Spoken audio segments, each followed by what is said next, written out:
من يهده الله فلا مضل له ومن يضلله فلا هادي له ونشهد أن لا إله إلا الله وحده لا شريك له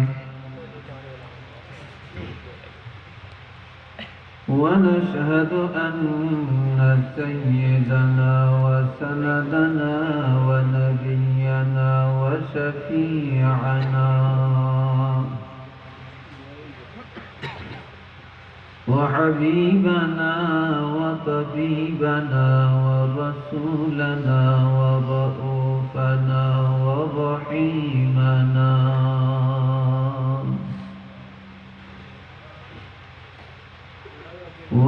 ومحبوبنا ومحبوب ربنا ومطلوبنا ومقبولنا ومنصورنا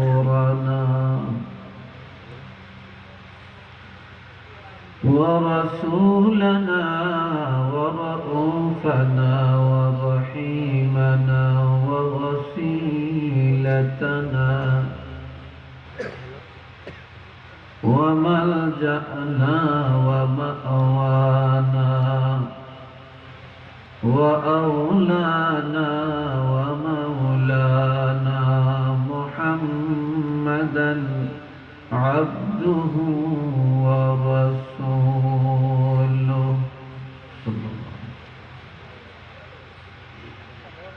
الذي أرسله بالحق بشيرا ونذيرا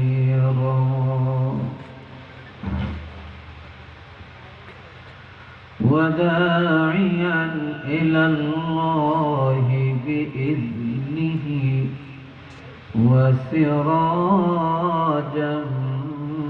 منيرا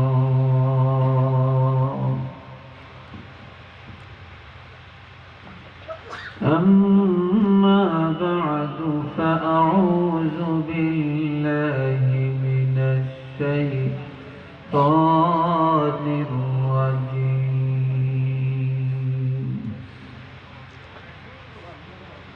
بسم الله الرحمن الرحيم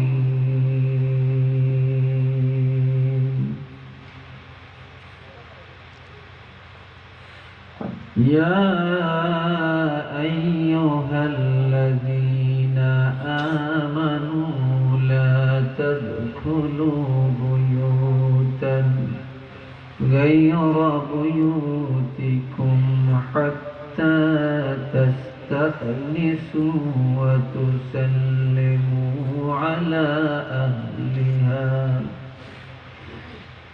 ذلكم خير لكم لعلكم تذكرون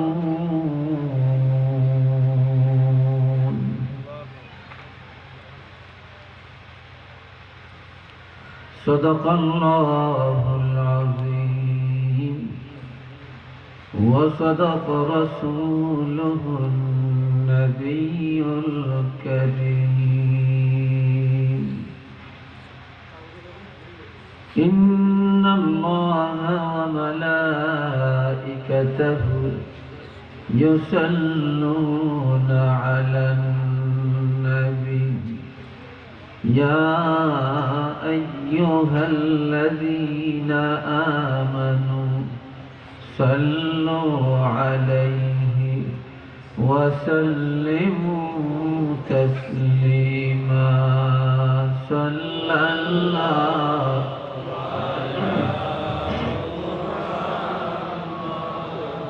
صلى الله عليه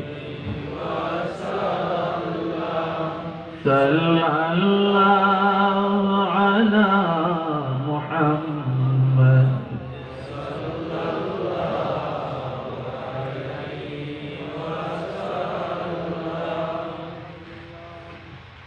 আপনারা খুব দুর্বল মনে হইতেছে, খুব খিদা লাগছে মনে হয়। সে নিয়ে খান না এখন, কে জানি বলতে দিচ্ছে না। ভালোই তো বলছে। আর একটু মহব্বতে, আর একটু উচ্চ আওয়াজে মদিনার সাথে মনটা লাগিয়ে প্রেম ভালোবাসা দিয়ে আমরা দুরূদ শরীফ পড়ব। দুরূদ শরীফ সবচেয়ে মাকবুল ইবাদত। তেলাওয়াত করতে যতটুকু সময় লাগে, কবুল হতে ততটুকু সময় লাগে না। দুরূদ শরীফ তেলাওয়াত করার সাথে সাথে মদিনায় পৌঁছিয়ে যায়, ফেরেশতারা পৌঁছিয়ে দেয় মুহূর্তের মধ্যে। কে তেলাওয়াত করলেন, আপনার নাম কি, বাপের নাম কি, বংশের নাম কি, পুরাটা বায়োডাটা মদিনায় চলে যায়। আপনারা বসেন না কেন? এই কর্নারে যারা দাঁড়িয়ে আছেন, আল্লাহর ওয়াস্তে আসছেন, একটু বসেন। যদি মনে চায় তো থাকেন, আর মনে না চাইলে চলে যান। আসছেন, একটু বসেন। তারপরে তো বলতে পারবেন তো মাহফিলে যাই 10টা মিনিট হইলেও বসছি। আর এই বসাটা আপনার জন্য নাজাতের উসিলা হতে পারে। সবাই উচ্চ আওয়াজে বলুন, সাল্লাল্লাহু আলা মুহাম্মাদ, সাল্লাল্লাহু আলাইহি ওয়াসাল্লাম, সাল্লাল্লাহু আলা মুহাম্মাদ, সাল্লাল্লাহু আলাইহি ওয়াসাল্লাম। একবার দুরূদ শরীফ তেলাওয়াত করলে 10টি রহমত আল্লাহ নাযিল করেন, 10টি গুনাহ আল্লাহ পাক মাফ করে দেন, 10টি সম্মান বৃদ্ধি করে দেন।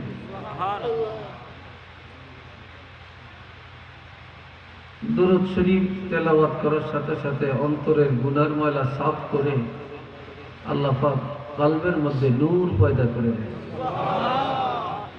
অন্তরটা সাফ হয়ে যায়, তখন ইবাদতের স্বাদ পাওয়া যায়। ভালো আছে? কি পাওয়া যায়? স্বাদ পাওয়া যায়। আর একটা বার পরেই আমরা একটু মহব্বতে, তাই না? সাল্লাল্লাহু আলা মুহাম্মাদ, সাল্লাল্লাহু আলাইহি ওয়াসাল্লাম, সাল্লাল্লাহু আলা মুহাম্মাদ, সাল্লাল্লাহু আলাইহি ওয়াসাল্লাম।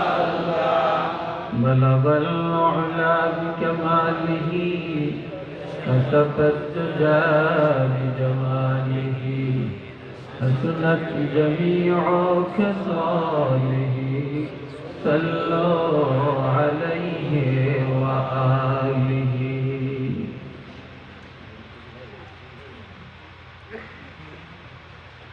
আজকে এই জায়ফরপুর জামে মসজিদের মাঠে শানে গাউসিয়া ইসলামী যুব সংঘ জায়ফরপুর গোয়ালা বাজারের উদ্যোগে 19তম বার্ষিক ওয়াজ ও দোয়ার মাহফিলে সম্মানিত সভাপতি, এলাকার সর্বজন স্বীকৃত শ্রদ্ধেয় বিশিষ্ট আলেমে দ্বীন, উস্তাদুল উলামা, অধ্যক্ষ আলহাজ হযরত মাওলানা আমিরুল ইসলাম সাহেব, সম্মানিত প্রিন্সিপাল হযরত শাহজালাল রহমতুল্লাহ আলাইহি ফাজিল মাদ্রাসা, প্রস্তাবিত কামিল মাদ্রাসা। আজকে আরেকজন সভাপতি, যিনি আপনাদের সকলেরই মনের মানুষ, হৃদয়ের স্পন্দন, এলাকার সর্বজন স্বীকৃত শ্রদ্ধার পাত্র আলহাজ হযরত মাওলানা আব্দুল মতিন গজনবী সাহেব, সম্মানিত সুপার হযরত শাহ সুলেমান করণী রহমতুল্লাহ আলাইহি দাখিল মাদ্রাসা করণশী, মোতাল্লি জয়পুরপুর জামে মসজিদ। আজকের প্রধান অতিথি উপমহাদেশের প্রখ্যাত আল্লাহর অলি কুলের শিরোমণি আল্লামা সাহেব কাবলা ফুলতলি রহমতুল্লাহ আলাইহি উত্তরসূরি, প্রখ্যাত আলেম দ্বীন আল্লামা হযরত মাওলানা মুফতি গিয়াসউদ্দিন চৌধুরী সাহেব দাদায়ে ফুলতলি মদ্দাজিল্লাহুল আলী। আজকের বিশেষ বক্তা এতক্ষণ আলোচনা রেখেছিলেন। আমি যেখান থেকে এসেছি তিনি আমার আগে আলোচনা করে চলে আসছেন। আলহামদুলিল্লাহ, প্রখ্যাত আলেম দ্বীন হযরত মাওলানা মকসুদ আলী সাহেব আমানতপুর, সম্মানিত আমন্ত্রিত ওলামায়ে কেরাম, বিভিন্ন মসজিদের ইমাম মুয়াজ্জিন সাহেবগণ, মুরব্বিয়ানে কেরাম, যুবক ভাইরা, পর্দার আড়ালে অবস্থানরত সম্মানিত মা ও বোনেরা, মহান আল্লাহ পাকের দরবারে শুকর আদায় করি। আমরা সকলে উচ্চ আওয়াজে বলি আলহামদুলিল্লাহ।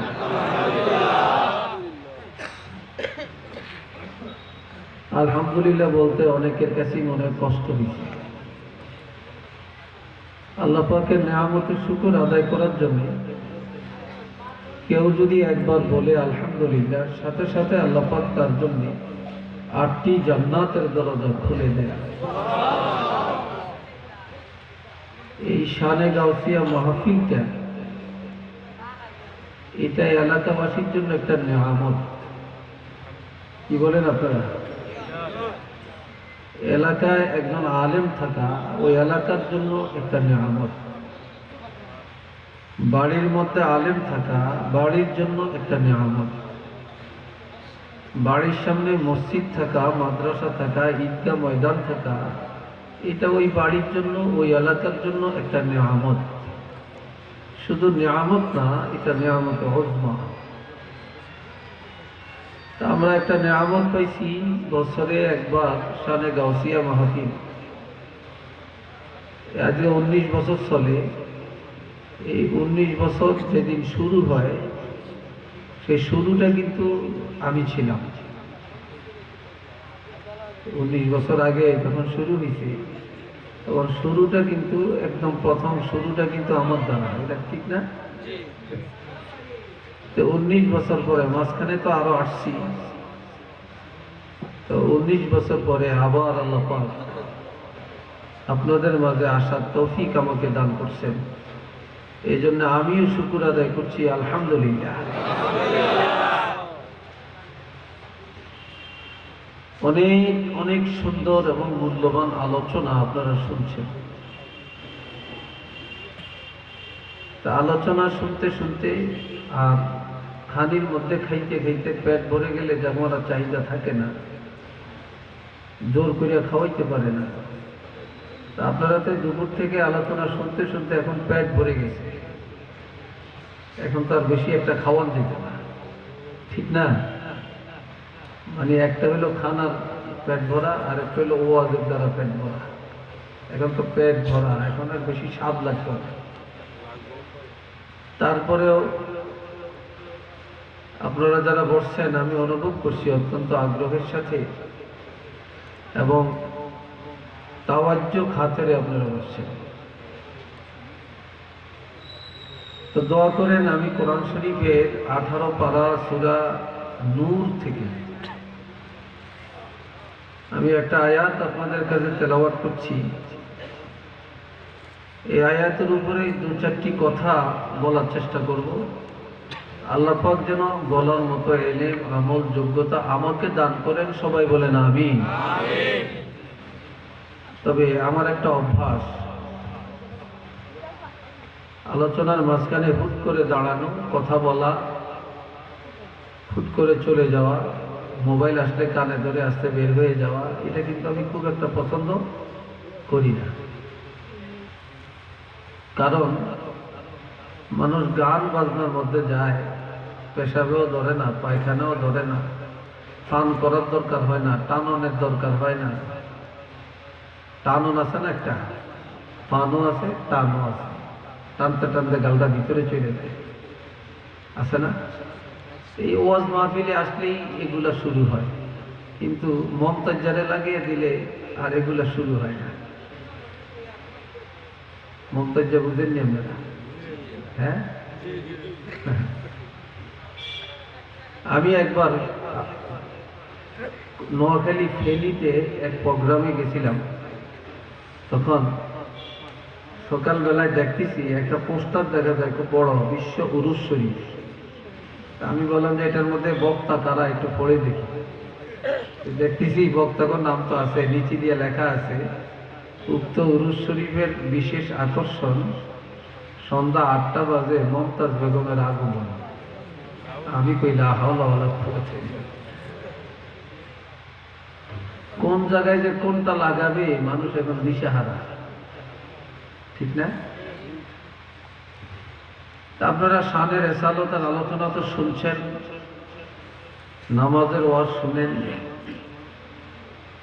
বিভিন্ন ওয়াজ শুনতেছেন। তো আমি একটা আয়াত নিছি,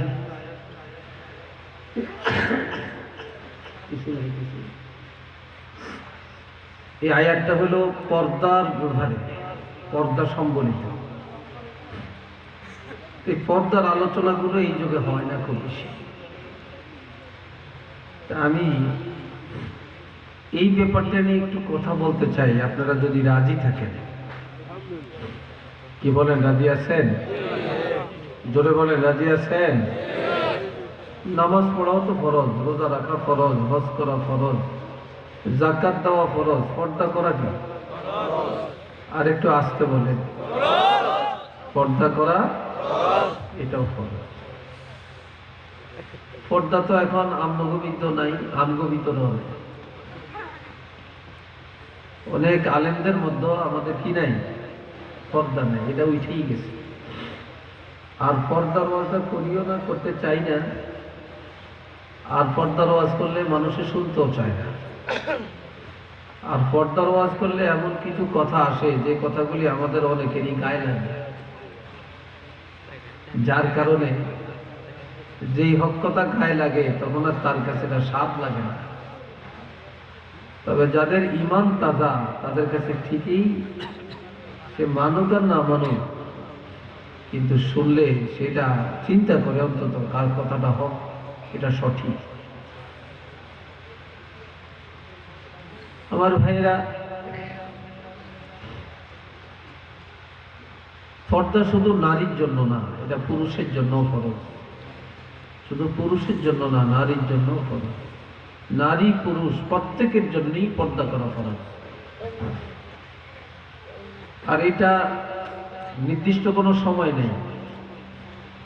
নামাজের একটা নির্দিষ্ট সময় আছে, রোজার একটা নির্দিষ্ট সময় আছে, হজের একটা নির্দিষ্ট সময় আছে, যাকাতের একটা নির্দিষ্ট সময় আছে, কিন্তু পর্দার এমন কোনো নির্দিষ্ট সময় শরীয়তে নাই। 24 ঘন্টা, এমনকি কবরে যাওয়া পর্যন্ত পর্দা করা ফরজ। পর্দা আছে, ঘরের জানালায় পর্দা লাগে, দরজায় পর্দা লাগে, রমজান মাসে হোটেলের মধ্যে পর্দা লাগে, ঠিক না? এগুলো আছে ঠিকই। আমরা যখন পর্দা উঠিয়ে দিছি, আমরা এখন করোনা ভাইরাস আল্লাহ আমগুলি দিয়া এমন পর্দা লাগাইছে, একটা সবাই মুখের মধ্যে মাস্ক লাগাইয়া দিয়া একেবারে ভালো করিয়া পর্দার ব্যবস্থা করে দিছে। কি বলেন আপনারা? এখন সরকারও কইতেছে ঘরের থেকে বের হলেই মাস্ক লাগাইয়া বের হতে হবে, ঠিক নেই? এই মেয়ে লোকদের রক্ষা করার একটা ভালো রাস্তা। কি বলেন আপনারা? একটা ভালো রাস্তা কিন্তু এটা। এখন আসেন, আল্লাহ পাক বলছেন يا أيها الذين آمنوا لا تدخلوا بيوتا غير بيوتكم حتى تستأنسوا وتسلموا على أهلها ذلكم خير لكم لعلكم تذكرون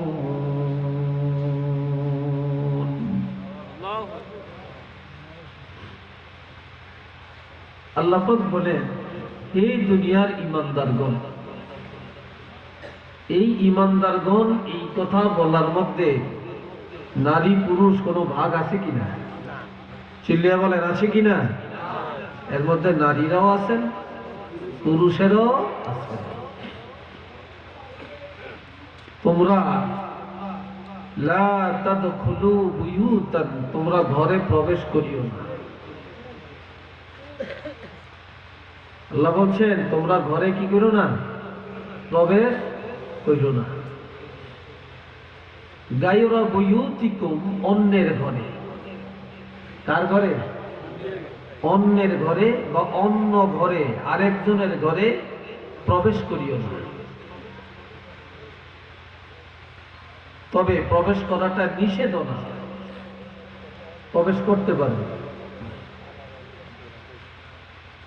حتى تستأنسوا وتسلموا على أهلها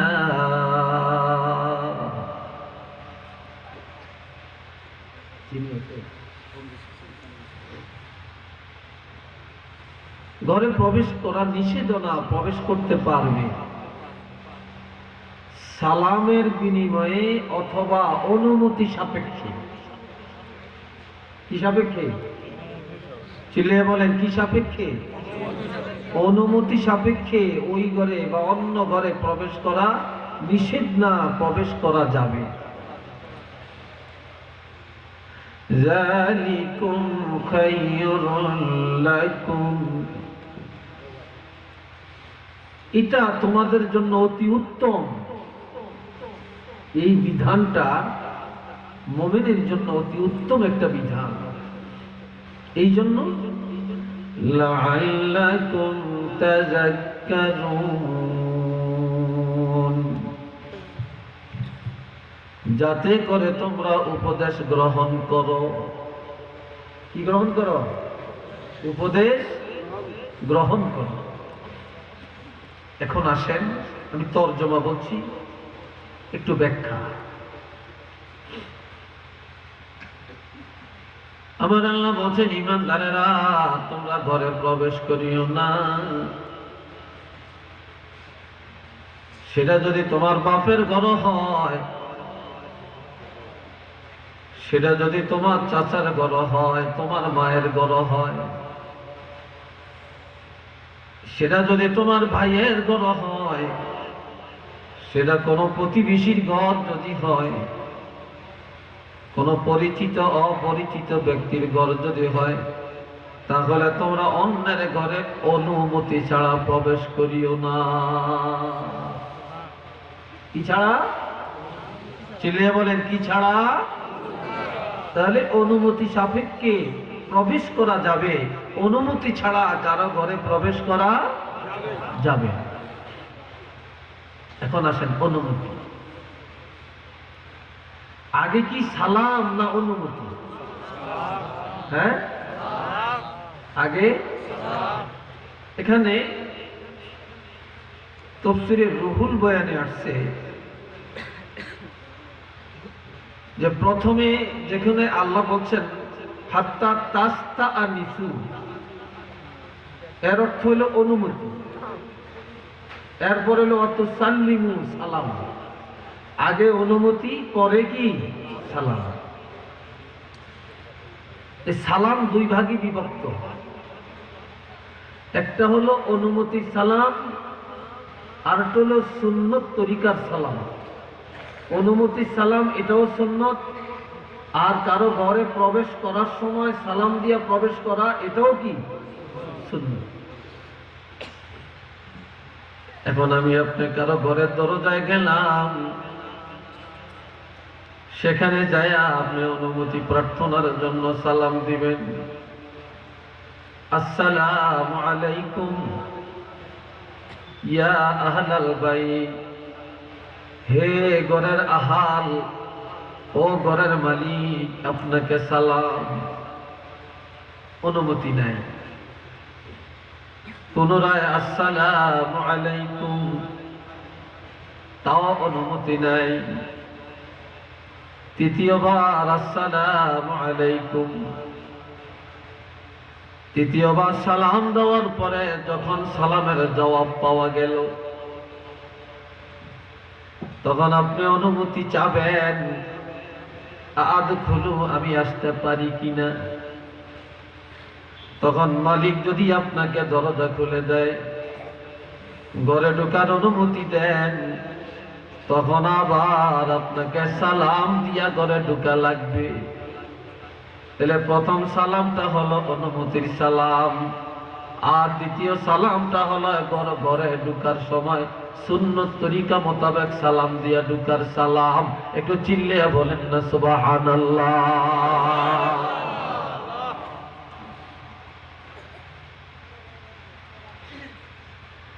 এখন আপনার প্রথমে ঘরের কাছে গিয়া যখন সালাম দিলেন, আবার যখন অনুমতি পাইয়া ঘরে ঢোকার সময় আপনি সালাম দিলেন, এখানে আপনি দুইটা সুন্নত আদায় করলেন। কয়টা? জোরে বলেন কয়টা? দুইটা সুন্নত আদায় করলেন। আর এই সুন্নত গুলা এখন জমিন থেকে আস্তে আস্তে বিতাড়িত হচ্ছে। আমাদের মধ্যে সুন্নত গুলো তালাশ করলে পাওয়া যায় না। আমার নবী বলেন, ক্বালা রাসূলুল্লাহি সাল্লাল্লাহু আলাইহি ওয়াসাল্লাম, মান তামাসসাকা বিসুন্নতি ইনদা ফাসাদি উম্মতি ফালাহু আজরু মিয়াতি শাহীদ। ফিতনা ফাসাদের জমানায় যখন এই জমিন থেকে আস্তে আস্তে সুন্নতগুলি বিতাড়িত হতে থাকে, সুন্নতের ব্যাপারে মানুষ উদাসীন, ওই সময় আল্লাহ পাকের কোন বান্দা বান্দি, কোন ঈমানদার মুমিন যদি আল্লাহর হাবিবের একটা সুন্নতকে মজবুত করে আঁকড়াইয়া ধরে, আমার নবী বলেন এই সুন্নতের বিনিময়ে আল্লাহ পাক তার আমলের মধ্যে 100 শহীদের মর্তবা দিবে। আর একটু জোরে বলেন না সুবহানাল্লাহ। কত শহীদের মর্তবা? 100 শহীদের মর্তবা আমার আল্লাহ তাকে দান করে দিবে। এই সুন্নতটা কিন্তু এখন মরা সুন্নত, অর্থাৎ এটা আমাদের আমলে খুব কম, নাকি? খুব কম। আমার নবী বলেছেন, قال رسول الله صلى الله عليه وسلم من أحيا سنتي فقد أحياني। যখন আমার সুন্নত এই জমিন থেকে আস্তে আস্তে মানুষের থেকে বিতাড়িত হয়ে যায়, সুন্নত লোপ পেয়ে যায়, এই লোপ পাওয়া সুন্নত, মরে যাওয়া সুন্নত যখন আমার উম্মতেরা পালন করে, অর্থাৎ এই সুন্নতকে যারা জিন্দা করলো, তারা যেন বা সে যেন আমি রাসূলুল্লাহকে তার কাছে জিন্দা রাখলো। সুন্নত কি জিন্দা করলো না, সে যেন আমি রাসূল কি জিন্দা করলো।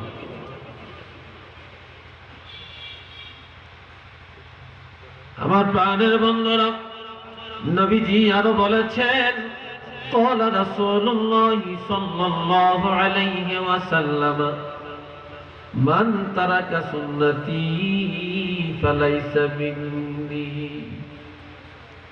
যে আমার সুন্নতকে তরক করলো, ইচ্ছা করে জেনে শুনে আমার সুন্নতকে অমান্য করে চললো, এই লোকটা আমার উম্মত না, আমার উম্মত হতে পারে না। একটু চিল্লিয়ে বলুন নাউযুবিল্লাহ। আর একটু আস্তে কর,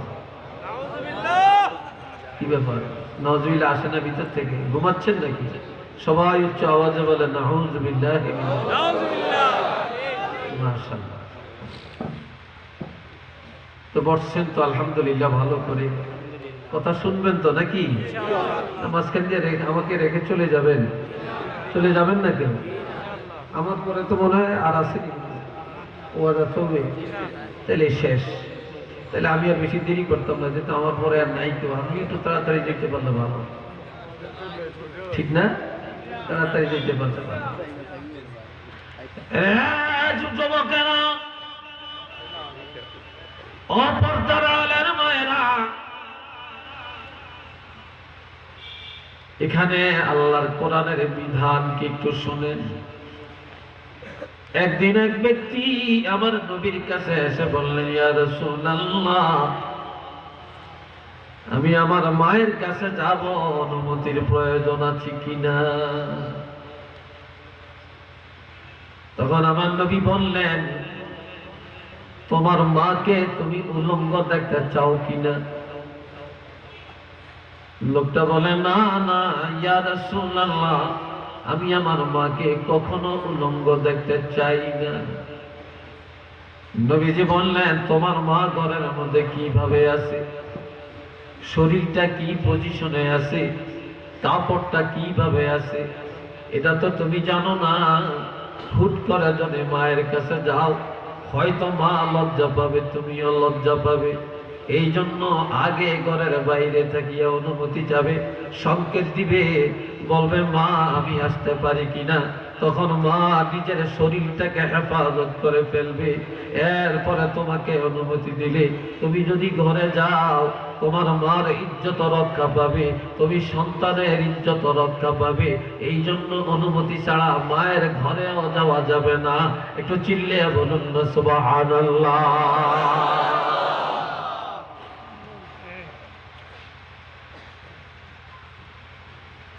আমার পাহাড়ের বন্ধুরা, তেমনি ভাবে মেয়ে যেই রুমে থাকে, বাপ অনুমতি ছাড়া সেখানে যাইতে পারবে না। বাপ যেই রুমে থাকে, ছেলে মেয়ে অনুমতি ছাড়া যাইতে পারবে না। অনুরূপ ভাবে ভাই বোনের কাছে অনুমতি ছাড়া যাওয়া যাবে না, বোন ভাইয়ের কাছে অনুমতি ছাড়া যাওয়া যাবে না। তেমনি ভাবে ভাতিজা চাচার ঘরে অনুমতি ছাড়া যাবে না, চাচি আম্মা ভাতিজার ঘরে অনুমতি ছাড়া যাবে না, ভাবি ভাইয়ের ঘরে যাবে না, ভাই ভাবির ঘরে যাবে না। এক মহিলা অন্য ঘরে বিনা অনুমতিতে যাওয়া যাবে না। নারী পুরুষ প্রত্যেকের জন্যই অনুমতি আর সালাম দিয়া ঘরে প্রবেশ করা শরীয়তে ওয়াজিব। একটু চিল্লিয়ে বলেন না সুবহানাল্লাহ।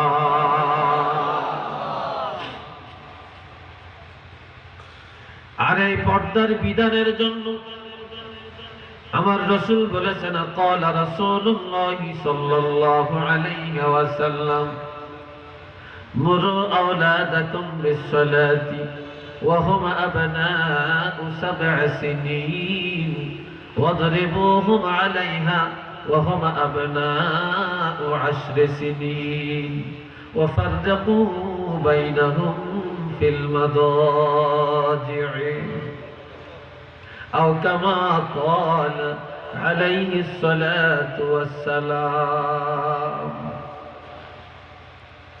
আমার নবী ইরশাদ ফরমান, ও দুনিয়ার ইমানদার মুসলমানেরা, তোমাদের সন্তানগুলো যখন 7 বছর হবে, কত বছর?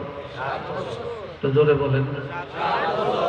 7 বছর বয়স হবে, তখন তাদেরকে তোমরা নামাজের হুকুম করবে, অর্থাৎ তাদেরকে নামাজের প্রশিক্ষণ দিবে। সাথে করে করে মসজিদে নিয়ে যাবে, নামাজে দাঁড়াইলে তাদেরকে পাশে দাঁড় করে দিবে, তাদেরকে আবার মুক্তবের মধ্যে পাঠিয়ে ওস্তাদের মাধ্যমে তাদেরকে নামাজ শিক্ষা দিবে। যখন তাদের বয়স 10 বছর পূর্ণ হয়ে যাবে, তখন মারিয়া মারিয়া পিটায়া পিটায়া তাদেরকে নামাজ পড়াতে হবে। তখন আর দয়া মায়া আদর্শ ভাগ নাই। 10 বছর বয়সের আগে বাপের বিছানায় মেয়ে থাকা যায়, মার সাথে ছেলে থাকা যাবে, ভাই বোন এক জায়গায় থাকা যাবে, 2 বোন এক জায়গায় থাকা যাবে, 2 ভাই এক জায়গায় থাকা যাবে, 2টা যুবক এক বিছানায় এক চাদরের নিচে ঘুমানো যাবে, 2টা শিশু বাচ্চা 10 বছরের আগে এক চাদরের নিচে ঘুমানো যাবে। কিন্তু 10 বছর যখন পূর্ণ হয়ে যাবে তখন বাপের বিছানায় আর মেয়েকে রাখা যাবে না, মায়ের কাছে ছেলেকে রাখা যাবে না, ভাই বোন এক জায়গায় রাখা যাবে না, 2টা যুবতী মেয়ে এক চাদরের নিচে রাখা যাবে না, 2টা যুবক এক চাদরের নিচে রাখা যাবে না। তখন তাদের বিছানা আলাদা করে দিবে, এক খাটের মধ্যে ঘুমাইলো তাদের চাদর আলাদা আলাদা করে দিবে, একজনের শরীরের সাথে যেন আর একজনের শরীর টাচ করতে না পারে। একটু চিল্লিয়ে বলেন না সুবহানাল্লাহ। বসে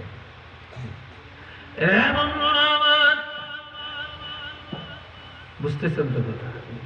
কি বলেন, বুঝতেছেন? কথা বুঝেন? হ্যাঁ, একটু মাইকে কথা বলে একটু মাতামাতি করিয়ে, হোহা করিয়ে, একেবারে ঘুম যাইয়েন না। ঘুম তো যাবেন, একটু শুনেন, বসছেন আপনারা সবাই বসে যান, জায়গা তো আছে ফাঁকে মুখে। ইয়াতে শীতের দিন একটু ফাঁক পাইলে বসে যাবেন, শীতের দিন বেশি চাদর লাগে না, একটু ঘন হয়ে বসলে গরমের কাজটা হয়, ঠিক না? আল্লাহ, আপনারা ওই যে দাঁড়াইছেন বসার জায়গা পাচ্ছেন না মনে হয়, আছে তো পিছনে ওই যে দাঁড়িয়ে সেখানে তো জায়গা আছে, বসলে শীত কম লাগে, বুদ্ধি জানেন না কেন? বসে মোহাব্বতে পড়েন সাল্লাল্লাহু আলা মুহাম্মাদ সাল্লাল্লাহু আলা মুহাম্মাদ সাল্লাল্লাহু আলাইহি জোরে জোরে সাল্লাল্লাহু আলা মুহাম্মাদ সাল্লাল্লাহু আলাইহি ওয়াসাল্লাম সাল্লাল্লাহু আলা মুহাম্মাদ সাল্লাল্লাহু আলাইহি ওয়াসাল্লাম। এক যুবক ছেলে এসে বলে, ইয়া রাসূলুল্লাহ, আমি মাঝে মাঝে গভীর রাত ঘরে যাই, তখন আমি কি আমার বিবির কাছে যাওয়ার জন্য অনুমতি লাগবে কিনা? আমি তো মাঝে মাঝে রাত্রে ঘরে আসি, বাড়িতে আসি, তখন আমি আমার ঘরে ঢোকার জন্য অনুমতি লাগবে কিনা? তখন আমার নবী বললেন, হ্যাঁ, তুমি তোমার বিবির কাছে চোর হয়ে যাও, ডাকাইত হয়ে যাও, লুচ্চা হয়ে যাও, এটা কি তুমি চাও নাকি? বললেন, না, এটা তো আমি চাই না। ওই তুমি যদি হুট করে তোমার বিবির ঘরে ঢুকে যাও অন্ধকারে, তোমার বিবি তোমাকে চোর মনে করতে পারে, ডাকাত মনে করতে পারে, লুচ্চা মনে করতে পারে, যার কারণে তুমি পবিত্র থাকার জন্য আগের থেকে সংকেত দিয়া যে তুমি বাড়িতে আসছো, তাহলে সংকেত দিয়া যদি তুমি ঘরে প্রবেশ করো, তখন আর তোমার বিবির কাছে তুমি চোর গুন্ডা লুচ্চা হবে না। একটু চিল্লিয়ে বলেন না সুবহানাল্লাহ। কি সুন্দর বিধান, কি সুন্দর ব্যবস্থা শরীয়তের মধ্যে। আমার নবী আরো বলেন, তুমি কি চাও তোমার বিবির দিকে তাকালে তোমার মধ্যে একটা ঘৃণা ঘৃণা ঘৃণা বুঝেন তো, তোমার মধ্যে একটা ঘৃণা জন্ম, এটা কি তুমি চাও নাকি? বলে, কেন? আমি তো এটা চাই না, আমি চাই আমাদের স্বামী স্ত্রীর মধ্যে যেন মহব্বত গাঢ় হয়, মজবুত হয়। তখন নবী বললেন, তোমার বিবি কিভাবে ঘরে আছে, কি পজিশনে আছে, তার পোশাকটা কেমন, এটা হয়তো তুমি জানো না। হঠাৎ করে ঘরে যায় তাকাইলে তোমার বিবির প্রতি তোমার ঘৃণা জমে যাবে, মহব্বত কমে যাবে, যার কারণে অনুমতি নিয়ে যাইবা, অনুমতি ছাড়া যাইবা না। অনুমতি নিয়ে গেলে তোমার বিবি চেহারাটা ঠিক করে নিবে, বস্ত্রটা সুন্দর করে নিবে, তখন তোমার বিবির দিকে নজর করলে তোমাদের মহব্বত বেড়ে যাবে। একটু চিল্লিয়ে বলেন না সুবহানাল্লাহ। এবং এই সুন্দর ব্যবস্থা যেখানে, শান্তি সেখানে আছে কিনা বলেন, একটু চিল্লিয়ে বলেন আছে কিনা। আর এই বিধান যেখানে নাই, শান্তিও সেখানে নাই, শান্তিও সেখানে অশান্তি অশান্তি। এরপরে আমার আল্লাহ বলেন লাআল্লাকুম যালিকুম খায়রুল লাকুম লাআল্লাকুম তাযাক্কারুন। এটা তোমাদের জন্য অতি উত্তম একটা বিধান। আর এই উত্তম বিধানটা দেওয়া হলো এই জন্যে, যেহেতু এখানে কোরআনের আয়াতে যখন আল্লাহ হরফটা আসে তখন এটা সম্ভাবনার অর্থে আসে না, এটা তাকিদের অর্থে আসে। অবশ্যই অবশ্যই তোমরা যেন উপদেশ গ্রহণ করো, এই উপদেশগুলা যেন তোমরা মানো। কেননা আমি আল্লাহ এই কোরআন দিয়েছি যিকরা লিল মুমিনিন। এই কোরআনের উপদেশগুলি কোনো বেঈমানের জন্য দেই না, এই কোরআনের উপদেশগুলো সব দিয়েছি মুমিনের জন্য।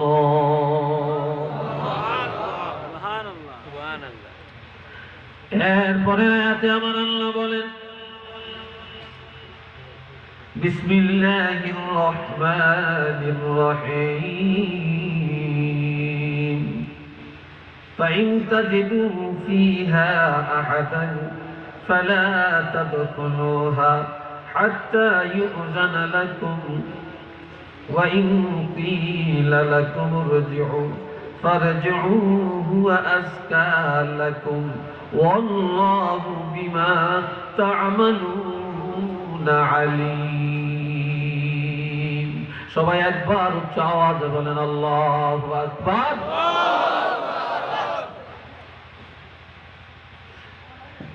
আপনি আপনার ভাইয়ের ঘরে গেলেন, চাচার ঘরে গেলেন, বন্ধুর বাড়িতে গেলেন, যায়া বারবার ঘরের দরজায় আপনি ডাকলেন, সালাম দিলেন, অনুমতি পান না, অনুমতি চাইলেন, অনুমতি দেন না, কোনো জবাব নাই, কোনো জবাব নাই। আমার ভাইয়েরা, হঠাৎ করে ঘরের দরজায় যায়া বারবার সালাম দেওয়ার পরেও যখন অনুমতি পাইলেন না, এবার আপনি বুঝতে পারলেন ঘরের মধ্যে কেউ নাই, ঘরের মধ্যে কেউ নাই। তখন আর আপনি জোর করে দরজা ফাঁক করে ঘরে ঢোকার চেষ্টা করবেন না, ঘরে ঢোকা যাবে না। দরজা জানালা দিয়া উকি ঝুঁকি মেরে ঘরের ভিতরে তাকানো যাবে না। আপনি ফিরে আসবেন, আর এই ফিরে আসাটার মধ্যেই পবিত্রতা। অথবা ঘরের মধ্যে লোক আছে, স্বামী আছে, স্ত্রী আছে, পুরুষ আছে, নারী আছে, বারবার অনুমতি চাইলেন, অনুমতি পাওয়া গেল না। হঠাৎ করে ঘরের ভিতর থেকে আওয়াজ আসলো, কে রে ঘরের দরজায় দাঁড়িয়ে আছো, ফিরে যাও, ফিরে যাও। এই সময় ঘরে ঢোকার অনুমতি দিতে পারি না, ফিরে যাও। সাথে সাথে আমার আল্লাহ বলছেন ফারজিউ ফারজিউ। এই ফাটা এখানে আসছে তাৎক্ষণিকের অর্থে, আর এক মুহূর্ত বিলম্ব করা যাবে না, এক মুহূর্ত বিলম্ব করা যাবে না, একটা মিনিটও বিলম্ব করা যাবে না। সাথে সাথে তোমরা সেই ঘরের দরজা থেকে ফিরে আসবে। এই ফিরে আসার মধ্যেই তোমাদের জন্য মহা পবিত্রতা আছে। একটু চিল্লিয়ে বলেন না সুবহানাল্লাহ। এখন অনেকে বলে গেছিলাম যে গজনবী সাহেব বাড়িতে, বারবার অনুমতি চাইলাম, বা অমক বাড়িতে গেলাম, অনুমতি চাইলাম, সারাদিন দেখা হয়, সালাম কালাম হয়, ভালোবাসা হয়, এক জায়গায় বসে চা খাই, গল্প করি, আর আজকে তার ঘরে গেলাম, বারবার অনুমতি চাইলাম, অনুমতি দিল না, এবং সে বন্ধ ঘরের ভিতর থেকে ফিরে যাও। কি বলছে? ফিরে যাও। আর ফিরে আসলাম, সে একটা বড় লোক হয়েছে, সে তার মতন কত বড় লোক দেখছি, গুমান বাড়িয়ে গেছে, সে এখন অহংকার হয়ে গেছে। এই জাতীয় কোনো কথা বলার অবকাশ শরীয়তে আপনাকে দেয় নাই। যখন বলে ইরজিউ ফারজিউ, সাথে সাথে তোমরা সেখান থেকে ফিরে আসবে, একটা মুহূর্ত অপেক্ষা করা যাবে না। আর এই চলে আসার মধ্যে পবিত্রতা। আর যদি গাড়ুগামি করিয়া ঢুকো, তাহলে তোমার বিরুদ্ধে সে মামলা দিতে পারবে, তুমি ডাকাত, তুমি চোর, তুমি জিনাখোর, তোমাকে এইসব কেসে সাজাইয়া তোমাকে জেল খাওয়ানোর অধিকার তার আছে। কথা বুঝে আসছে কিনা? অধিকার তার। শুধু এটাই না, আমার আল্লাহ বলেন যখন অনুমতি চাবে অনুমতি পাবে না, ঘরে ঢুকা যাবে না। হাত্তা ইউযানা লাকুম, ঢুকা যাবে অনুমতি সাপেক্ষে। অনুমতি যতক্ষণ পাওয়া যাবে না ততক্ষণ ওই ঘরের মধ্যে প্রবেশ করা যাবে না। আল্লাহ এরপরে আয়াতে আমার আল্লাহ বলেন লাইসা আলাইকুম জুনাহুন আন তাদখুলু বুয়ুতান গায়রা মাসকুনাতিন ফিহা মাতাউন লাকুম ওয়াল্লাহু ইয়ালামু মা তুবদুনা ওয়া মা তাকতুমুন। একটু চিল্লায়া উচ্চ আওয়াজে বলেন না আলহামদুলিল্লাহ। আরেকবার বলেন আলহামদুলিল্লাহ। মহব্বতে বলুন সাল্লাল্লাহ। জোরে জোরে সাল্লাল্লাহু আলাইহি ওয়াসাল্লাম, সাল্লাল্লাহু আলা মুহাম্মদ।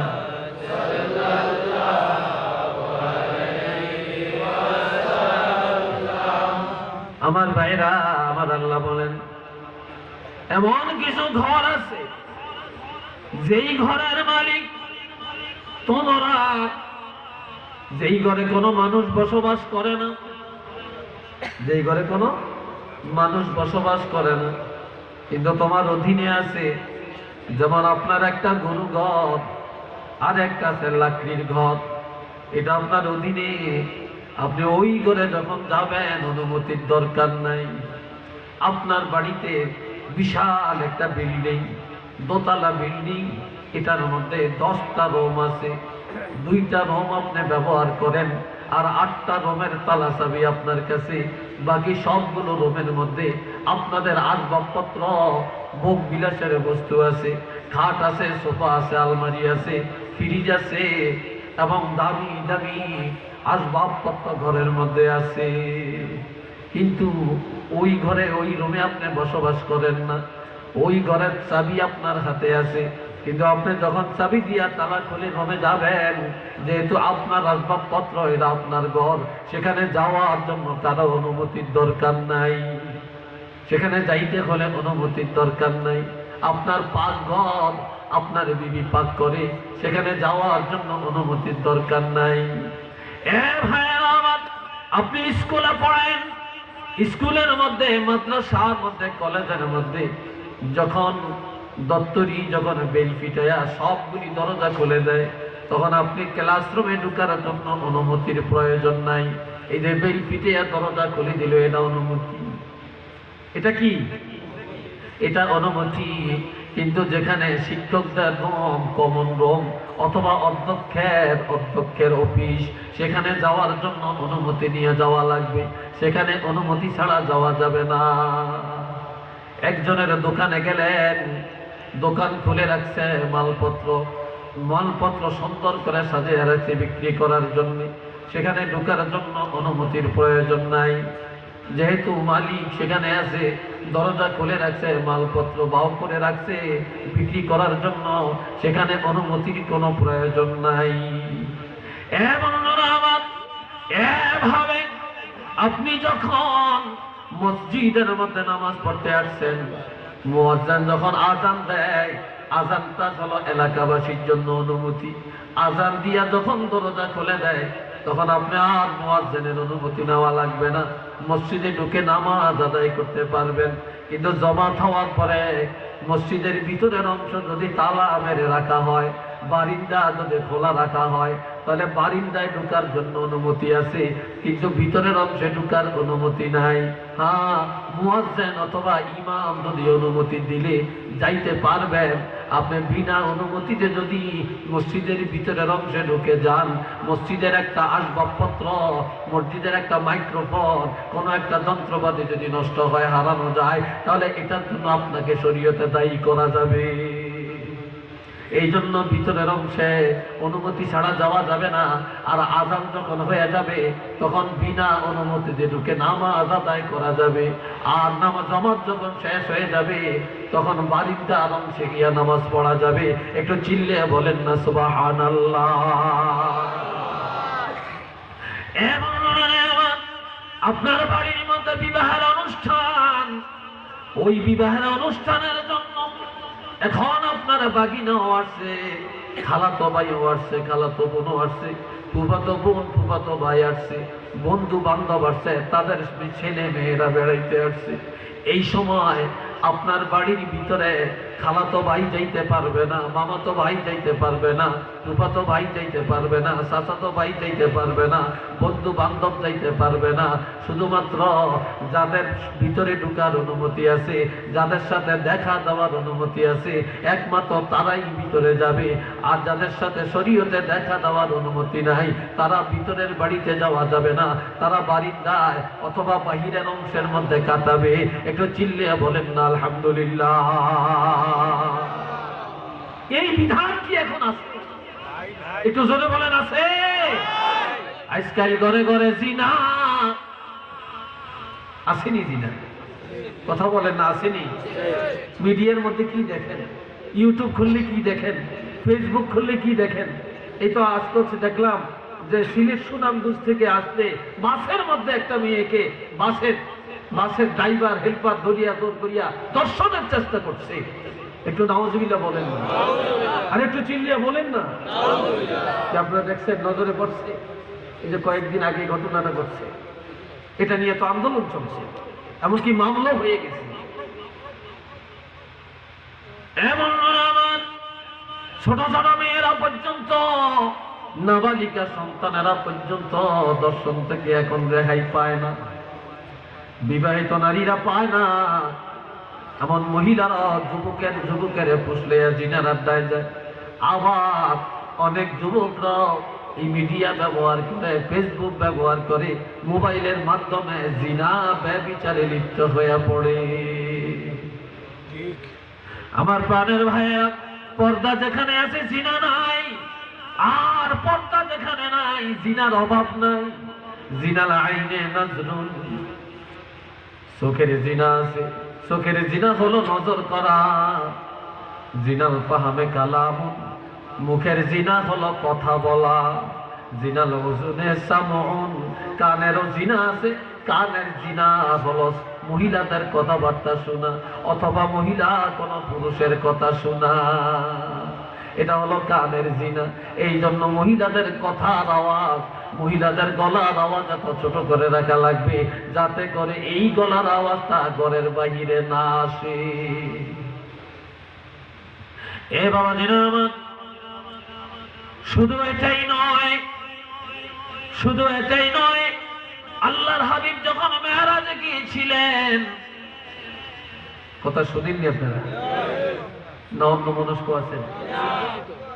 নবী যখন মেরাজে গিয়েছিলেন, নবী দেখলেন কতগুলো মহিলার জিহ্বা টেনে টেনে ফেরেশতারা লম্বা করে 2 মাইল অথবা 3 মাইল পর্যন্ত বিশাল পেরেক মেরে রাখছে। আর মানুষে এটাকে রাস্তা মনে করে তার উপরে দিয়ে হাঁটছে। লিসানুল ফারসাখা ওয়াল ফারসাখাইন, 2 মাইল অথবা 3 মাইল লম্বা করে জিহ্বা টেনে তার মধ্যে পেরেক মারা রাখা হচ্ছে, আর মানুষ রাস্তা মনে করে চলছে। আর ওই নারীগুলো খালি গড়া গড়িয়া চিৎকার করছে। তখন আমার নবী জিজ্ঞাসা করলেন, ইয়া আখি জিবরাইল, ও ভাই জিবরাইল, মান হাউলা, এরা কারা? তখন জিবরাইল আমিন বললেন, ইয়া রাসূলুল্লাহ, এরা ওই সমস্ত নারী যারা ঘরের ভিতরে ছিল, পর্দার ভিতরে ছিল, আড়ালের মধ্যে ছিল, কিন্তু তারা কথাবার্তা এত জোরে জোরে বলছে যে তার গলার আওয়াজ যখন ঝগড়াঝাটি লেগেছে অথবা বাড়িতে কথাবার্তা বলেছে, তার গলার আওয়াজ এত দূরে গেছে, যার গলার আওয়াজ যতটুকু গেছে অতটুকু পর্যন্ত আমার আল্লাহ তার জিহ্বাটা টানিয়া লম্বা করে পেরেক মেরে রাখছে। এটাই হলো যাদের গলার আওয়াজ লম্বা বা বড়, তাদের শাস্তির ব্যবস্থা এইভাবে জাহান্নামে আছে। উচ্চ আওয়াজে বলুন না নাউযুবিল্লাহ। আরেকটু আওয়াজ দিয়ে বলেন নাউযুবিল্লাহ।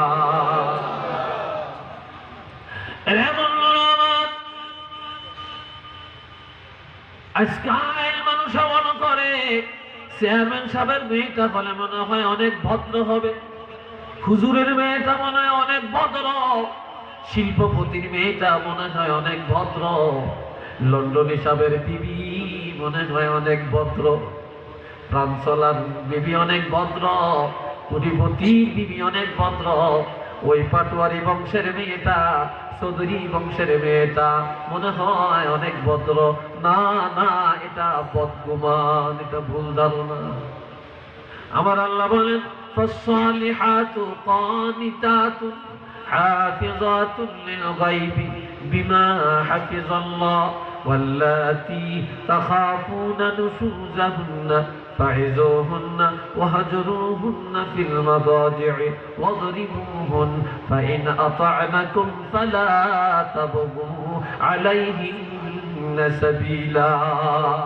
সবাই একবার মহব্বতে বলেন আলহামদুলিল্লাহ। কষ্ট হয় না? বিরক্ত লাগছে না? হ্যাঁ, আরেকটু কথা চলবে তো নাকি? আমার এমন একটা সাবজেক্ট মোবাইলে কইছে গজনবী সাহেব যে এই সাগর কি আর জেনে দিয়ে ইসা যায় বলুন তো আপনারা? এমন একটা সাবজেক্ট। আর আমার একটা অভ্যাস, যেখানে যে সাবজেক্ট দেয় আমি সাবজেক্টের বাইরে যাই না, সাবজেক্টের বাইরে যাই না, এটাই হলো আমার অভ্যাস। আর সাবজেক্ট নিয়ে কথা বললেই একটা সাবজেক্টে কিছু বোঝা যায়, তাই না? আলহামদুলিল্লাহ। এখন আপনাদের কাছে একটা আবেদন, রাখবেন নি আবেদনটা? কি বলেন, রাখবেন? রাখতেন না কেসে হাত তুলেছেন? সবাই রাখবেন? তাহলে একটু আগান, একটু আগান, আস্তে আস্তে একটু জিকির করে না রাখবেন। লা ইলাহা ইল্লাল্লাহ, লা ইলাহা। আগান সবাই, সবাই আগান। লা ইলাহা ইল্লাল্লাহ, লা ইলাহা ইল্লাল্লাহ, লা ইলাহা। আগান আগান আগান। এই পিছনে যুবকরা আগান না কেন? আগান, সবাই আগান। আর আপনারা যারা দাঁড়াইছেন গেইটে, আল্লাহর ওয়াস্তে বলছি আপনারা একটু বসেন, বসেন, দোয়া করবো আপনাদের জন্য। আল্লাহ যেন যাজায় খায়ের দান করেন, আল্লাহ যেন হেদায়েত দান করেন, আল্লাহ পাক যেন নাজাতের ব্যবস্থা করে দেন। সবাই বলেন আমিন। একটা তাকবীর দিব আমরা আকাশ বাতাস মুখরিত করে। যারা এখনো ঘুমো আছে, বাড়িতে আছে, এরা যেন ফাল মারিয়া দৌড়িয়া চলে আসে। কি বলেন আপনারা? আবার অনেকে যে ল্যাবের তলে ঢুকছে, কম্বলের নিচে ঢুকছে, এখন এই শীতে দিয়ে আর যাইতাম না, তুই কতক্ষণ পরে পরে মাথা ডালগি দিয়ে শুনে, বুঝছেন? তাবারও কতক্ষণ দিব, কতক্ষণ গজনু হিসাব করব, লাইনটা সোজা করেন, এইসব বাচ্চা দৌড়ে আইব, ঠিক না?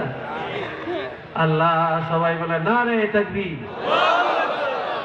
আওয়াজ দেখি ভালো হয়েছে, হয় না? চিল্লিয়ে বলে না রে তাকবীর, না রে রিসালাত। মাশাআল্লাহ, আল্লাহ কবুল করেন। সবাই কোন আমিন, আরেকবার কোন আমিন। এখন আমার আল্লাহ বলেন, ফাসসালিহাতু কানিতাতুন, সতী সাধী নম্র ভদ্র সলেহা আদর্শবান মহিলা তারা, তারা কানিতাত, যেই সমস্ত মহিলারা স্বামীর কাছে নম্র, বিনয়ী, নরম ভাষায় কথা বলে, ঠান্ডা ভাষায় কথা বলে, যারা স্বামীর কাছে নম্র, স্বামীর কাছে ভদ্র বিনয়ী ভাব প্রদর্শন করে, শ্বশুর শাশুড়ির কাছে যারা নম্র ভদ্রতা প্রদর্শন করে, তারা হলো সালেহা। হাসের নাম কথা বলে ভাগ ভাগ করে দেন বিল্ডিং হাড়ে আলায়, আর সারাদিন ঘোড়ার মতো দৌড়ায়, কাডুয়া ব্যাংকের মতো রাস্তায় রাস্তায় লাফায়।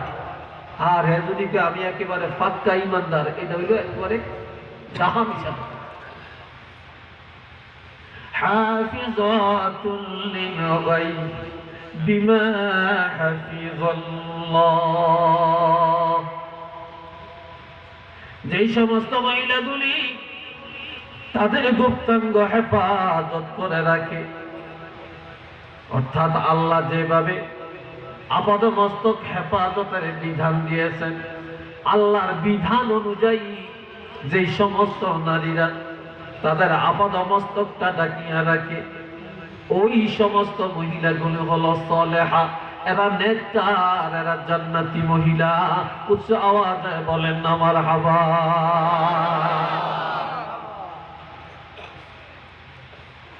আমার প্রাণের বন্ধুরা,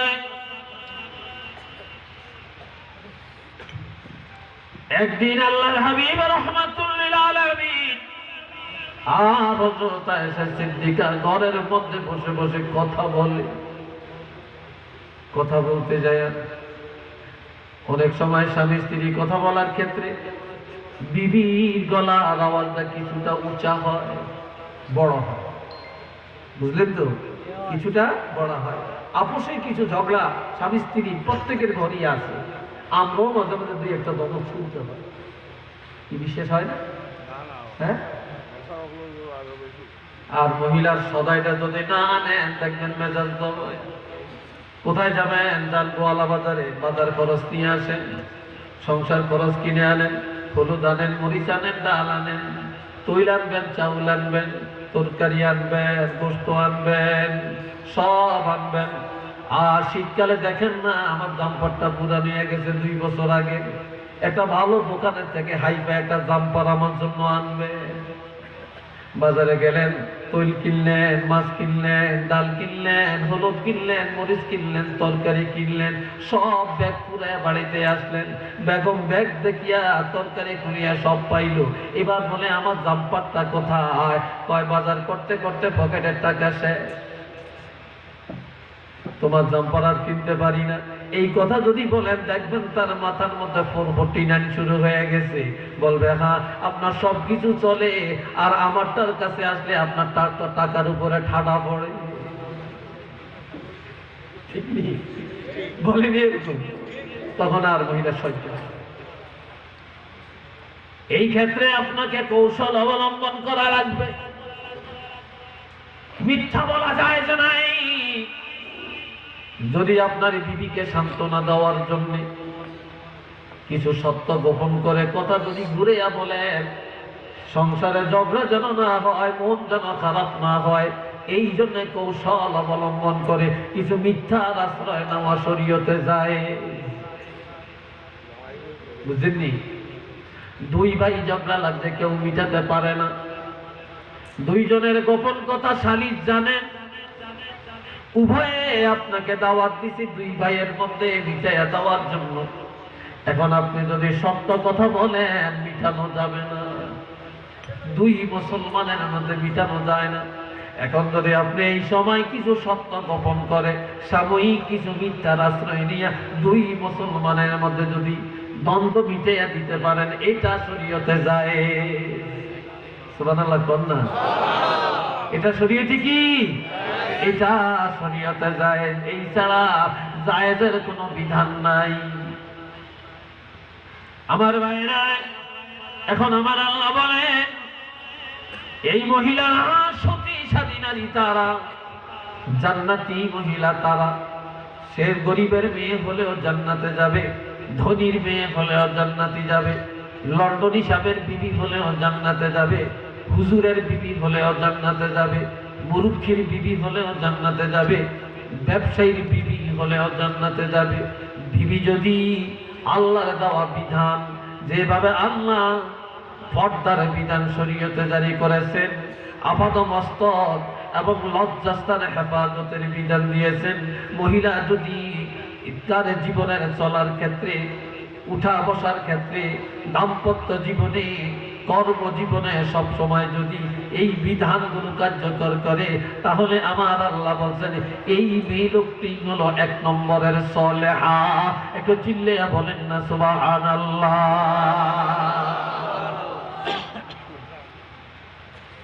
আবার মহিলাদের কথায় কথায় দোষ ধরা যাবে না। কি করা যাবে না? মহিলাদের কথায় কথায় দোষ ধরা যাবে না, তাহলে সংসারে শান্তি আসবে না। কেননা একটা মেয়ে লোক, সে মানুষ, তার ভুল হতে পারে, কাজের ব্যতিক্রম হতে পারে, রান্না বান্না সবসময় একরকম হয় না, মাঝে মাঝে খারাপও হতে পারে। কিন্তু সবসময় তার উপরে সন্তুষ্ট থাকা লাগবে। সবসময় আপনার জামাটা ধুইয়া দিবে, টুপিটা ধুইয়া দিবে, প্যান্টটা ধুইয়া দিবে, আপনিও মাঝে মাঝে তার কাপড়টা ধুইয়া দেওয়া লাগবে। বুঝলি কথাটা? তার কাপড়টা ধুইয়া দেওয়া লাগবে, তাহলেই আপনাদের মধ্যে মহব্বত তৈরি হবে।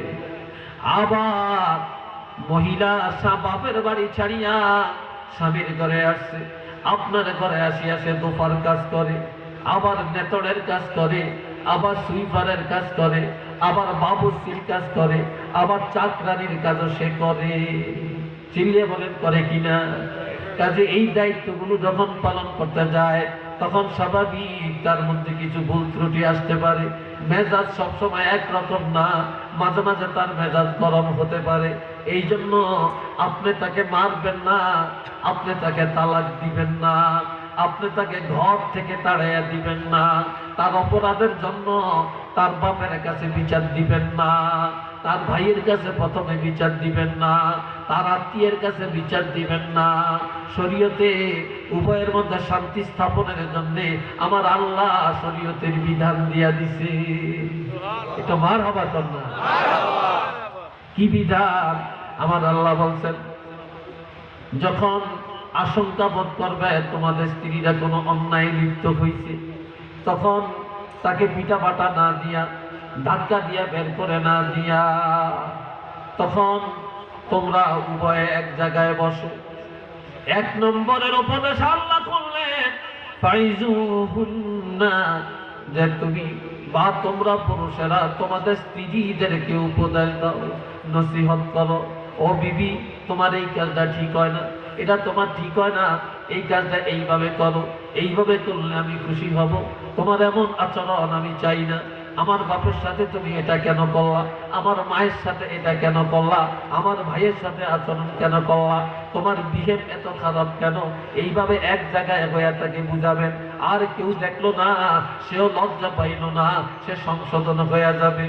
তখন আপনার কাছে নত স্বীকার করবে, স্বামী স্ত্রীর মধ্যে মহব্বত বেড়ে যাবে। এটা যদি সে না মানে, 2 নম্বরে কি করবেন?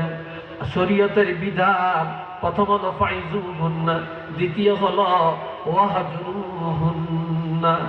প্রথমটা যদি না মানে, দ্বিতীয় বিধান হলো তোমরা স্বামী স্ত্রী 2 জন এক বিছানার মধ্যে থাকবে না, বিছানা আলাদা করে দেবে। তোমার বিবির বিছানা ত্যাগ করবে, তোমাদের বিবির বিছানা ত্যাগ করে তুমি অন্য বিছানায় থাকবে। তবে সাবধান, বিছানা ত্যাগ করবা, ঘর ত্যাগ করে রাখবা না। একটা রুমে তাকে রাখিয়া বাহিরি দিয়া তালা মারিয়া তুমি আরেক রুমে ঘুমাইবা না। বিছানা ত্যাগ করবা, রুম ত্যাগ করা যাবে না, ঘর ত্যাগ করা যাবে না। কেননা মহিলারা বড় জেদি হয়। যদি কোনো কারণে রাত্রিবেলায় ঘরের মধ্যে ওড়না দিয়া আত্মহত্যা করতে পারে, তাহলে তুমি স্বামী হইবা মার্ডার কেসের আসামি, তোমার জন্য হয়ে যাবে ফাঁসি। কথা ঠিক কিনা বলেন? এই জন্য ঘর আলাদা করা যাবে না, বিছানা আলাদা করা যাবে। এটা সাময়িকভাবে তাকে শাসনের জন্য। যখন দেখবে তুমি স্বামী বিবির কথায়, তার আচরণে বিছানা ত্যাগ করেছ, তখন সে চোখের পানি পালাবে, অনুতপ্ত হবে, লজ্জিত হবে, তোমার কাছে আসিয়া ক্ষমা চাবে। তখন তুমি তাকে ক্ষমা করে দিবে, তোমরা একে অপরের সাদরে মানিয়ে নিবে, তখন তোমাদের মধ্যে শান্তি চলে আসবে। যদি 2 নম্বরে বিছানা ত্যাগ করার পরে যদি মহিলা সোজা না হয়, তাহলে 3 নম্বরে ওয়াদরিবুহুন্না, না। আমার আল্লাহ বলছেন এইবার একটু মারো, তবে মারবা যে জুলুম করা যাবে না, তার মাথা ফাটিয়ে দেওয়া যাবে না, তারে ধাক্কা দিয়ে দেওয়ালের মধ্যে ফালানো যাবে না, গলায় টিপ দেওয়া যাবে না, চোখ উল্টিয়ে দেওয়া যাবে না, নাকের মধ্যে ঘুষি দেওয়া যাবে না, কানের মধ্যে আঘাত করা যাবে না, তার মুখের মধ্যে ঘুষা মারিয়া দাঁত লাড়িয়া ফাড়িয়া দেওয়া যাবে না, রক্ত বাইর করা যাবে না, তার হাত ভেঙে দেওয়া যাবে না, তার পাও ভাঙা যাবে না, তারে ছুরি দিয়ে আঘাত করা যাবে না, লাঠি দিয়া তাকে গুতা মারা যাবে না, কেননা তার কোনো অঙ্গহানি করা যাবে না। আর এমন মারা যাবে না যেই মাইরের কারণে চামড়ায় দাগ পড়ে যাবে, চেহারায় দাগ পড়ে যাবে, এমন জুলুম করা যাবে না, যাবে না। এরপরে আমার আল্লাহ বলছেন একটু সামান্য আঘাত করার পরে যদি বিবি স্বামীর কাছে নত স্বীকার করে, আত্মসমর্পণ করে, তখন তোমরা শান্তির সংসার করবা, একজনে আরেকজনের দোষ কারো কাছে প্রকাশ করবা না। তারপরে আমার আল্লাহ বলছেন ফালা তাবগু আলাইহিন্না সাবিলা, আর অন্য কোনো পথ বিকল্প রাস্তা তালাশ করবা না, অর্থাৎ তালাকের রাস্তা খোঁজ করবা না। যদিও শরীয়তে তালাক দেওয়া যায়, কিন্তু এর চাইতে ঘৃণিত কাজ শরীয়তে আর কোনোটা নাই। তালাক যখন কেউ দেয় আল্লাহর আরশটা তখন কাঁপতে থাকে। আমার ভাইয়েরা, তারপর এই তালাকের বিধান তোমরা গ্রহণ করিও না। একটু চিল্লিয়ে বলেন না সুবহানাল্লাহ।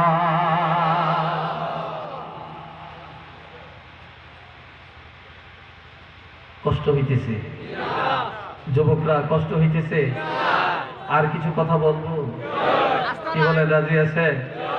আস্তারাই আস্তারাই কেমন হইল? রাত্রে অর্ধেক না চলে গেছে, মাগরিবের পরের থেকে শুরু হইলে আস্তারাই, আস্তারাইটা কেমন হইল? অর্ধেক তো চলে গেছে না, নাসফুল্লাহ তো চলে গেছে। আল্লাহ এবার জোরে সরে মহব্বতে পড়েন আল্লাহুম্মা সাল্লি আলা সাইয়্যিদিনা মাওলানা ওয়া আলা আলি সাইয়্যিদিনা মাওলানা, আরো জোরে আল্লাহুম্মা সাল্লি আলা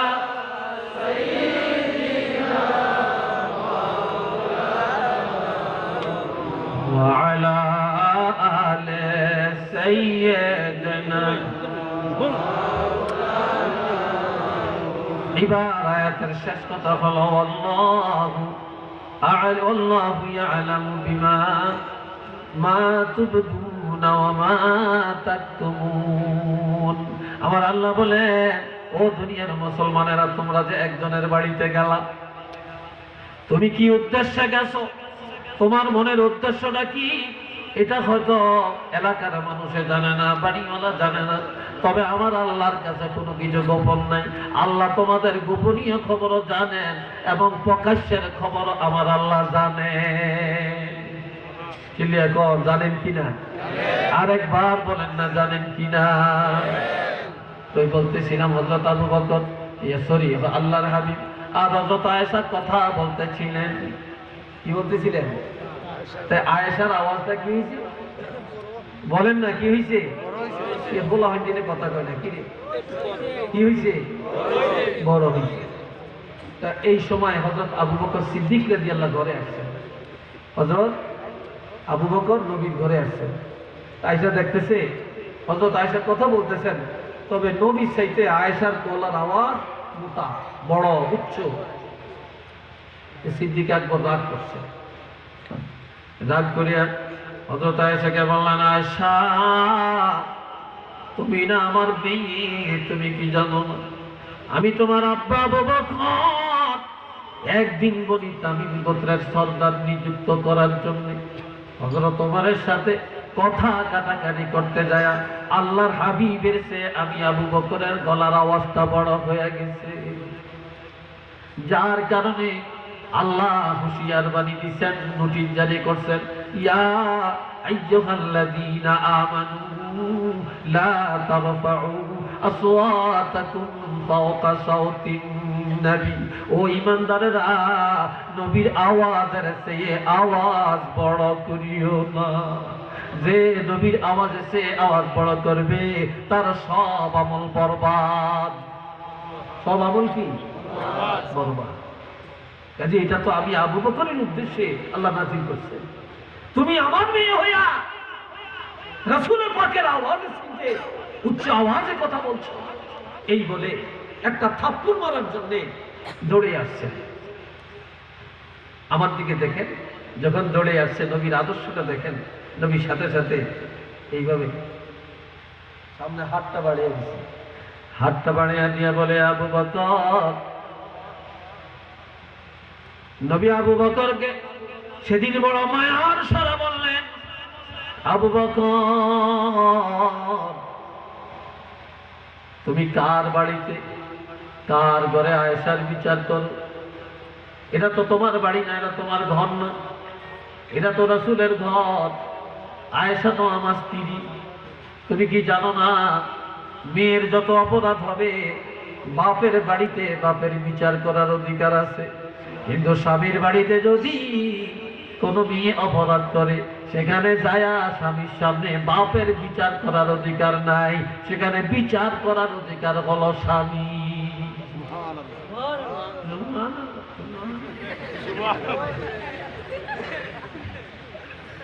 আপনারা বুঝি এই ওয়াজ বাজিয়ে কাজে লাগে এরম না, এই ধরে সুবহানাল্লাহ দিয়ে এটা বলেন না সুবহানাল্লাহ। এই সুবহানাল্লাহ এতক্ষণ আসিল তো বখিলি আর কত করবে, কত করবে না বখিলি। আল্লাহ আমার বাবাজিরা তখন আর সিদ্দিক একবার বিচার করতে না পেরে মনের ব্যথায় চলে গেলেন। 3 দিন ঘরে আসেন না। কয়দিন? 3 দিন আর নবীর ঘরে আসেন না। 3 দিন এই আসতে কথা কে না। 3 দিন পরে আর মনে মানে না। 3 দিন পর আবার নবীর হুজরার কাছে এসে দাঁড়ালেন।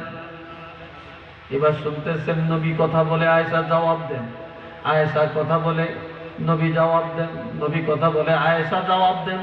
তবে আজকে দুইজনের আলাপ আলোচনার মধ্যে হযরত আয়েশা সিদ্দিকার আলোচনা বা গলার আওয়াজ নরম এবং নিচু। নরম এবং নিচু। সিদ্দিকা ঘরের পাশে দাঁড়ায় বললেন, ইয়া রাসূলুল্লাহ, ইয়া হাবিবাল্লাহ, আমি আপনার আবু বকর আসছি। 3 দিন মনের দুঃখ নিয়ে আসি না গো, মনে মানে না, বুঝে আসে না। ও নবী, 3 দিন পরে আসলাম, যদি আপনি অনুমতি দেন তাহলে আমি আসতে পারি, বা আমি আবু বকর ঘরে আসতে পারি কিনা। শ্বশুরে যায়া জামাইয়ের কাছে অনুমতি চায়, আর আমরা শ্বশুরেরা হুট করে ব্যাগ ট্যাগ লইয়া, আপেল লইয়া, কমলা লইয়া একটার আমদর বাই দিয়া ব্যয় সব করি। কি কথা ঠিক না? বেআইন সাহেব করি, বেআইন সাহেবের তালাশ করি, কি খাতির বেআইনের মধ্যে।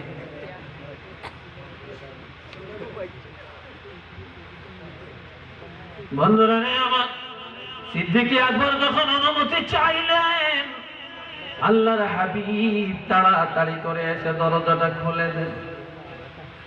দরজাটা খুলে দেয়া সালাম বিনিময় করেন। বাবাজি, তবে একটা কথা জেনে রাখবেন, আমার নবীর আগে কোনোদিন কেউ সালাম দিতে পারে না, প্রতিযোগিতা করেও চেষ্টা করেও পারে না, এমনকি নবীর বিবিরাও কোনোদিন পারে না। এটা চিল্লিয়া বলেন না আলহামদুলিল্লাহ। আঙ্গু বিবিরা তো আমরা ঘরে না থাকলে কত দোষ একজনে আরেকজনের লগে করে। কামগো হিতার মেজাজের আল্লাহ কাপড় দিন ভালো কিনতে পারে না, তারপরে বাজারে গেলে মোটা মোটা সুতার কাপড় নিয়ে আসে, নজর ভালো না, রুচি ভালো না, এই না সেই না, মাঝে মাঝে কিলে শ্বশুর ভাই যায় না, আমার হলে একটু ঘুরতে যায় না, কত বদনাম করে। ঠিক নি কথাটা? কত বদনাম করে আল্লাহ। এখন নবী হযরত আয়েশা সিদ্দিকা মহিলাদেরকে নিয়ে বিশাল একটা জলসা করছে। মহিলারা আইছে হযরত আয়েশার কাছে ইলম শিখাইতে। কি শিখার জন্য? কথা বলেন না, কি শিখার জন্য? ইলম শিখার জন্য। আর অনকার মেয়েরা আরেক মহিলার কাছে যায়, আফা মোবাইলের এই প্রোগ্রামটা একটু বাইর করে দিচ্ছে, এটাই বুঝি না। মোবাইলের প্রোগ্রাম বুঝতে লেগে যায়, কি বলেন কথা ঠিক কিনা? প্রোগ্রাম বুঝতে লেগে যায়। কোন দিন গোয়ালা বাজার মার্কেট করতে যাইবেন, একসাথে যাই কন্ট্যাক্ট করতে যায়, ঠিক নেই? এখন হযরত আয়েশা সিদ্দিকা মহিলাদেরকে বললেন, এ মহিলারা, আজকে তোমাদের কাছ থেকে একটা ইন্টারভিউ নিব। কি দিবা? ইন্টারভিউ। কয় তোমরা সত্য করে বলবা, গভীর রাত তোমাদের স্বামীরা তোমাদের ঘরে আসেনি? তো আসে তো। গভীর রাত্রে যখন তোমাদের স্বামীরা ঘরে আসে, তোমরা সর্বপ্রথম কি দায়িত্বটা পালন করো একটু বলো। মহিলারা বলে, আমাদের স্বামী গভীর রাত্রে যখন বাড়িতে আসে, গোয়ালা বাজারের দোকানপাট বন্ধ করে আস্তে আস্তে যখন রাত্র অনেক হয়ে যায়, আমরা ঘুমিয়ে থাকি, তখন স্বামী এসে যখন দরজায় ডাক দেয়, তখন সর্বপ্রথম আমরা ঘরের বাতি জ্বালাই। কি করি? সর্বপ্রথম ঘরের মধ্যে বাতি জ্বালাই। হযরত আয়েশা গেলা হাসে, আফা আপনি হাসেন কেন? আপনি হাসেন কেন? কয় তোমাদের স্বামী আর আমার স্বামী এক না। তোমাদের স্বামী ঘরে আসলে তোমরা ঘরে বাতি জ্বালাও, আর আমি আয়েশা আমার স্বামী রহমাতুল্লিল আলামিন যখন গভীর রাত আমার ঘরে আসে, তখন আমার ঘরের বাতিটা আমি নিভিয়ে দেই। কয় কেন? কয় দুনিয়ার কোনো বাতি আর আমার ঘরে লাগে না। আল্লাহর হাবিবের নূরে মুজাসসাম শাফিউল মুজনিবিনের চেহারা মোবারকের এই নূরের ঝলকের দ্বারা আমার ঘর না, ঘরের আশেপাশে নজর যতটুকু যায় ততটুকু সব আলোকিত হয়ে যায়।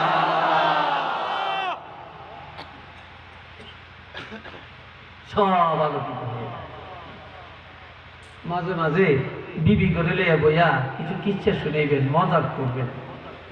অন্য মহিলার লগে কথা না বলে নিজের বিবির লগে মজাকের আলোচনা যদি একটা মুহূর্ত করতে পারেন, 700 রাকাত নফল নামাজ পড়ার সওয়াব পেয়ে যাবেন।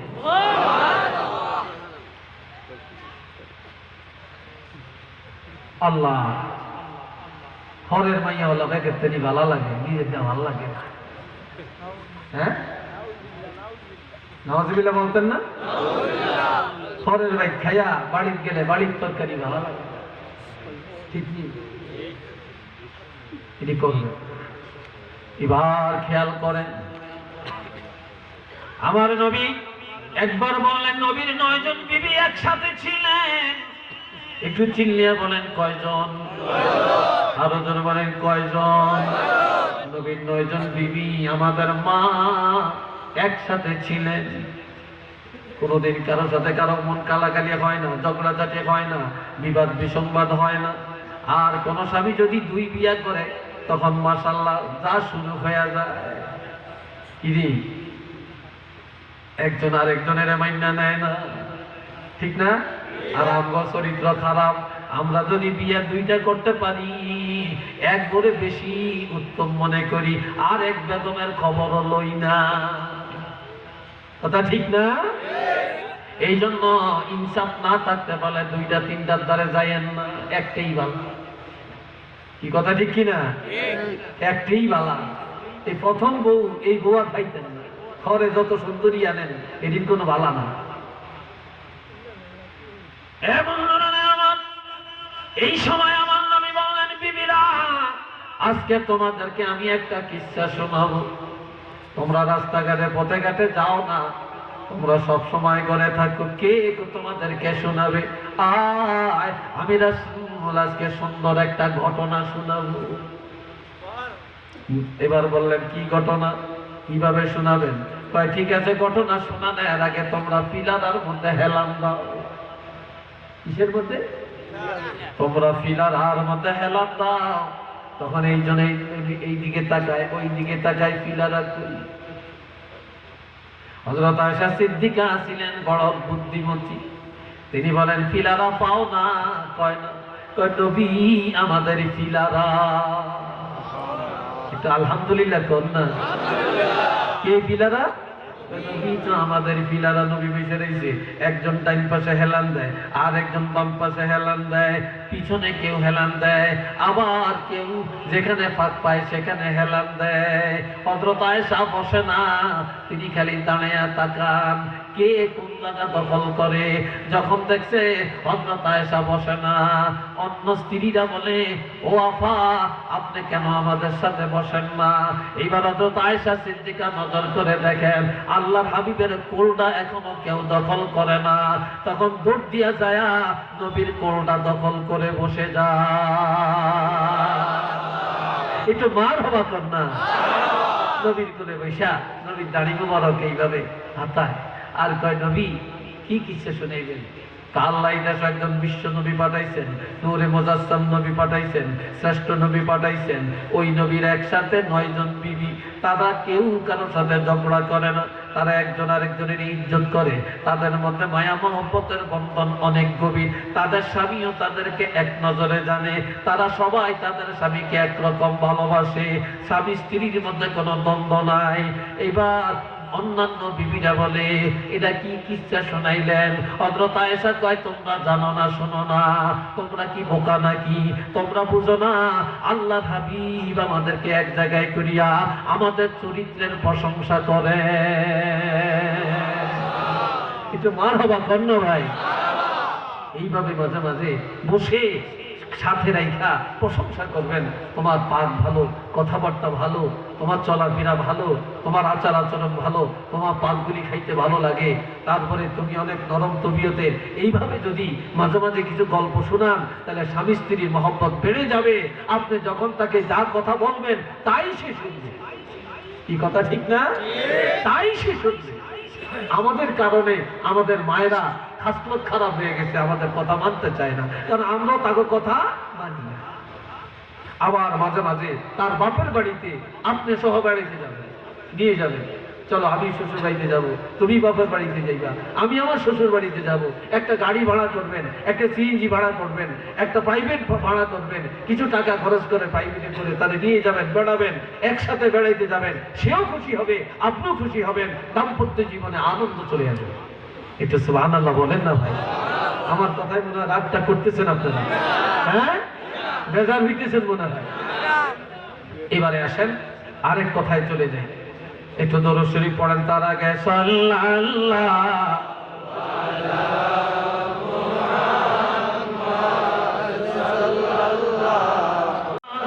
আলা মুহাম্মদ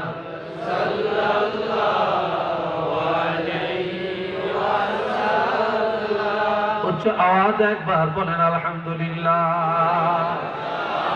হে বন্ধুরা আমার, এখন আমার আল্লাহ বলেন বিসমিল্লাহির রহমানির রহিম قل للمؤمنين يغضوا من أبصارهم ويحفظوا فروجهم ذلك أزكى لهم إن الله خبير بما يصنعون। সবাই বলেন আলহামদুলিল্লাহ। আল্লাহ আমার ভাইয়েরা একটু খেয়াল করেন, আমার আল্লাহ কো দুনিয়ার ইমানদারেরা, ও দুনিয়ার মোমেন পুরুষেরা, তোমরা রাস্তাঘাটে চলার ক্ষেত্রে কারো বাড়িতে গেলে তোমরা তোমাদের নজরটা নিম্নগামী করে রাখবে। কি করে রাখতে পেরেছে? খালি হরের মাইলের দিকে সকর মকর করছে যদি কথাটা। এক হুজুরে ওয়াজ করছে, কোন মহিলা যদি হোক্কানো হলে তাহলে এক নজর সাইজ, হরের নজরে চোখটা বন্ধ করে লাই যাবে মিশমিশে। এইটা কয় হুজুর কেমনে চোখ বন্ধ করতে আবার কেমনে নিচমিশাইতাম? আমরা কইছেন এক নজর সাহেব চোখ নিচিলাই। তো এখন নিচমির দিকে চাইয়া দেখি এই মহিলা দেখছি দোতলা থাড়িয়া এখন রাস্তা দিয়ে যাইতেছে, অনেক চোখটা বন্ধ করিয়া নিচমি চাইয়া দেখি, আয় হায় হায় হায় পুরা রাস্তায় যাও। উঠবে চাইছি, হ্যাঁ এই সাইডটা রাস্তা নিয়ে হুকি দিয়ে মিশি, হোক্কানো দিয়ে হ্যাঁ খেলে আটটা আছে, হিসে নজর দিয়ে হ্যাঁ নিয়ে এলো, ডাইন দিকে দিয়ে হ্যাঁ নিয়ে এলো, বাম দিকে হ্যাঁ নিয়ে এলো, নজর দইটা তো জাগেই নেই। সে কয় না চোখ হেফাজত করবি, চোখ নিচের দিকে রাখবি।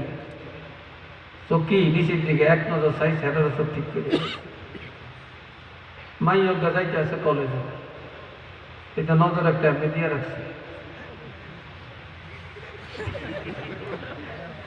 তোকে কি রে তুই এরকম চাইরিস, আরেকজন এই মাইয়েরা কি স্কুল কলেজে যাইছে না, এমন চাইরিস হুজুরে ওয়াজ করছে এক নজর সাউন্ড যায়, এক নজর ছায়া চোখ বন্ধ করি আর আট নজর দিলে গুণা হইব, এর লাগে আয়ার নজর হিরে না, নজর একটাই দিয়ে রাখছে। একটু নজরিল্লা কর না, শয়তান যেদিন বুঝে আমার।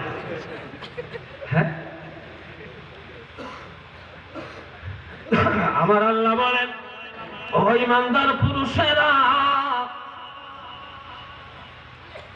হাবিব আপনি তাদেরকে বলে দেন, কোন আপনি বলুন কাকে? মুমিনদেরকে, যারা ইমানদার পুরুষ, ইয়াগুদ্দু মিন আবসারিহিম, তারা যেন তাদের নজরটাকে হেফাজত করে, নিম্নগামী করে রাখে। ওয়া ইয়াহফাযু ফুরুজাহুম, আর তারা যেন তাদের গুপ্তাঙ্গ হেফাজত করে। প্রথমে চোখ, এরপরে তাড়না হলো লজ্জাস্থানে। প্রথমে লজ্জাস্থানের কথা বলা হয় না, যেই মহিলার দিকে নজর পড়ে না লজ্জাস্থানের তাড়না সেখানে আসে না। এই জন্য চোখ যদি হেফাজত থাকে লজ্জাস্থানও হেফাজত থাকবে। যাদের চোখ ঠিক নাই তার অন্তরও ঠিক নাই, লজ্জাস্থানও হেফাজত নাই। কথা ঠিক কিনা?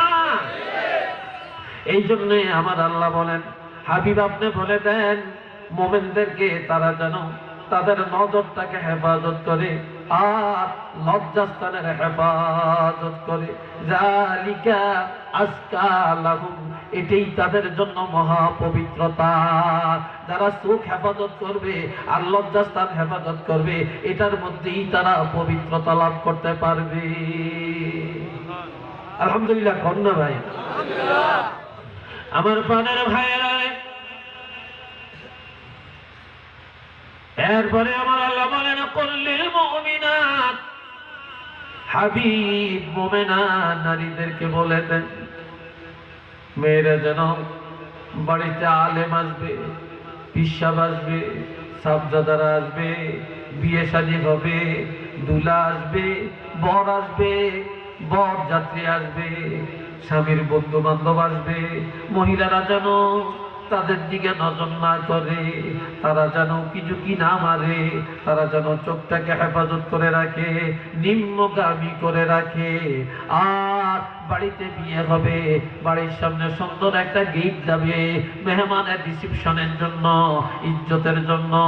বাড়ির সুন্দরী মহিলারা যেন গেটের সামনে না দাঁড়ায়, দুলাকে রিসিভ না করে, কমিউনিটি সেন্টারে যাবে, খাবে, পর্দার সাথে বাধা দেই না। তবে নারী পুরুষে যেন একসাথে চলাফেরা না করে আর দুলা মিয়াকে রিসিপশন না করে। কেননা পুরুষেরা রিসিভ করবে পুরুষেরা, মহিলাদেরকে রিসিভ করবে মহিলারা, মহিলারা নজর হেফাজত করবে। ওয়াইয়াহফাজনা ফুরুজাহুন্না, এরপরে তারা তাদের লজ্জাস্থানে হেফাজত করবে। ওয়ালা ইউবদিনা যিনাতাহুন্না, মহিলারা যেন সুন্দর সুন্দর পোশাক লাগায়া, জেওর লাগায়া, নেকলেস লাগায়া, কানের দুল লাগায়া, হাতের চুড়ি লাগায়া, সীতাপাটি লাগায়া, কাতান শাড়ি পরিধান করিয়া তারা যেন রাস্তাঘাটে না নামে। মহিলারা যেন বেগানা পুরুষের এগুলা না দেখায়। ওয়ালিয়া জরিবনা বিখুমরিহিন্না আলা জুয়ুবিহিন্না, মহিলারা যেন পাতলা কাপড়ের ওড়না ব্যবহার না করে, যার দ্বারা তার বুকের বাড়তি অংশ পুরুষের নজরে পড়বে, শরীরের অংশ মানুষে দেখবে। মহিলারা যেন ভারী কাপড়ের ওড়না যেন ব্যবহার করে, আর ওই ওড়নাটা মাথার চুলের উপরে চুল ডাকিয়া, কান ডাকিয়া, গলা ডাকিয়া, এই বক্ষ সহ সিনা সহ যেন পেঁচায়া রাখে। ওয়ালা ইউবদিনা যিনাতাহুন্না না, কোন অবস্থায় মহিলারা যেন তাদের সৌন্দর্যকে প্রকাশ না করে, তাদের অলংকার এগুলা যেন কেউ না দেখে। তবে হ্যাঁ, এগুলা প্রকাশ করবে এক জায়গায়, ইল্লা লিবুলাতিহিন্না, মহিলারা তাদের স্বামীদের কাছে এগুলা প্রকাশ করবে, আও আবাইহিন্না, তাদের বাপ দাদার কাছে এগুলা প্রকাশ করবে, আও আবনাইহিন্না, তাদের সন্তানের কাছে এগুলা ব্যবহার করবে। এইভাবে শরীয়তে যাদের সাথে দেখা দেওয়া যায় তাদের সামনেই ব্যবহার করা যাবে। এই ছাড়া কোনো বেগানার কাছে এই সৌন্দর্যের পোশাক ব্যবহার করা যাবে না, যাবে না, যাবে না। একটু চিল্লে বলেন না সুবহানাল্লাহ। এগুলি কি আছে এখন? এই বিধান কি আছে এখন? এইসব বিধান এখন আমাদের কাছে নাই। ও বাবাজি, বড় স্বামী দেখে না, স্বামী জানে না, কিন্তু বেগানা পুরুষে দেখা ভুলায়ও না, বিয়ের মজলিসে যায় গায়ে দিয়া, আর স্বামীর সামনে আলমারির ভিতরে কাগজের মধ্যে পেঁচায়া, কৌটার মধ্যে ঢুকায়া, আর তারপরে স্টিলের আলমারির একেবারে পকেটের মধ্যে ঢুকাইয়া রাখে। আর বন্ধু মহলে যখন যায়, বেগানা মহলে যায়, তখন প্রকাশ করে করে যায়। আর কিয়ামতের ময়দানে এইসব অলংকার গুলি পোলায়া গলায়া এগুলা তার চোখের মধ্যে, তার শরীরের মধ্যে দাগ দেওয়া হবে। একটু চিল্লিয়া বলেন না নাউযুবিল্লাহ। আরেকটু জোরে কর, আরেকটু জোরে বলে। আমার নবী বলেছেন, স্বামী যখন ঘরে আসে, স্বামী ঘরে আসার পরে কোন মহিলা যদি সুন্দর কাপড়টা পরিধান করিয়া, তার অলংকার গুলি লাগায়া, এরপরে স্বামীর সামনে দাঁড়ায়া স্বামীকে যদি বলে আসসালামু আলাইকুম, ও স্বামী তুমি কেমন আছো, তোমার উপরে শান্তি বর্ষিত হোক, রহমত নাজিল হোক, স্বামীরে দাও আমার হাতে তোমার ব্যাগটা দাও, তুমি ঢাকা থেকে আসছো কষ্ট করে, চিটাগাং থেকে আসছো, লন্ডন থেকে আসছো, আমাদের জন্য কত কষ্ট করেছো, তোমার ব্যাগ আমার হাতে দাও। এইভাবে স্বামীর হাত থেকে ব্যাগটা কাড়িয়া দিল, আর সুন্দর পোশাক নিয়া হাসি মুখে স্বামীর সামনে দাঁড়াইয়া গেল, সালাম দিল, আর স্বামী ওয়ালাইকুমুস সালাম বলল। আল্লাহর হাবিব বলেন, এই মহিলার আমলের মধ্যে আমার আল্লাহ অর্ধেক জিহাদের সওয়াব দান করে দেয়। স্বামী ঘরে আসছে, ঘরে আসার পর অনেক মহিলারা স্বামীর ব্যাগ খুলে, ব্রিফকেস খোলে, দেখে কি আনছে, তার জন্য কি আনছে। না না, দিনদার মহিলারা এটা করবে না। কোন মহিলা স্বামী যখন তার ঘরে আসে, আর ওই সময় মহিলা যদি স্বামীর চেহারার দিকে তাকে মনে করে এই সময় তার কোনো চাহিদা আছে, চাহিদা মিটায়, অথবা খানার দরকার খানা দেয়, অথবা গোসলের দরকার সাবান আগাইয়া দেয়, গরম পানি করে দেয়। আমার ভাইয়েরা, আল্লাহর হাবিব বলেন, ওই মহিলার আমলের মধ্যে পরিপূর্ণ, যারা উহুদের ময়দানে যুদ্ধ করেছে, কারবালায় যুদ্ধ করেছে, বদরে যুদ্ধ করেছে, তবুকে যুদ্ধ করেছে, হুনাইনি যুদ্ধ করেছে, ইয়ারমুকে যারা যুদ্ধ করেছে, এমন পরিপূর্ণ একটা জিহাদের সওয়াব আমার আল্লাহ মহিলার আমলের মধ্যে দান করিয়া দিবে।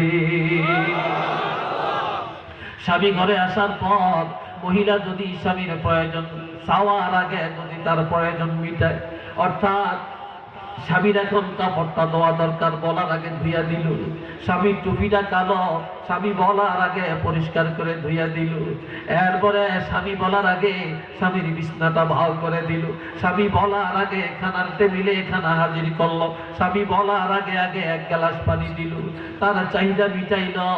আল্লাহর হাবিব বলেন, এই মহিলার আমলের মধ্যে ৮ ভরি স্বর্ণ সদকা দেওয়ার সওয়াব আমার আল্লাহ দান করে দিবে। আর যদি মহিলাকে বলার পরে, যদি স্বামী বলার পরে যদি মহিলার চাহিদা মিটায়, তাহলে ওই মহিলার আমলের মধ্যে ৮ ভরি রূপা সদকা দেওয়ার সওয়াব আমার আল্লাহ দান করবে। একটু চিল্লে বলেন না সুবহানাল্লাহ। সর্বশেষ আমার আল্লাহ বলেছেন, এই আয়াতটা শেষ, কত শেষ? 12:30 বাজে। আমার আল্লাহ বলেন, ওয়াকারনা ফি في بيوتكن ولا تبرجن تبرج الجاهلية الأولى وأقمنا الصلاة وآتينا الزكاة وأطعنا الله ورسوله একটু চিল্লিয়ে বলেন আল্লাহু আকবার আর একটু জোরে জোরে বলেন আল্লাহু আকবার আমার আল্লাহ বলেন وقرن في بيوتكن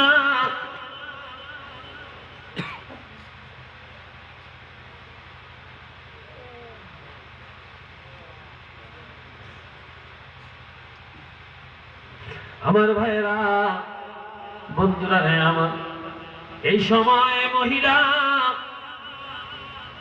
কথাটা ঘুরিয়ে দিস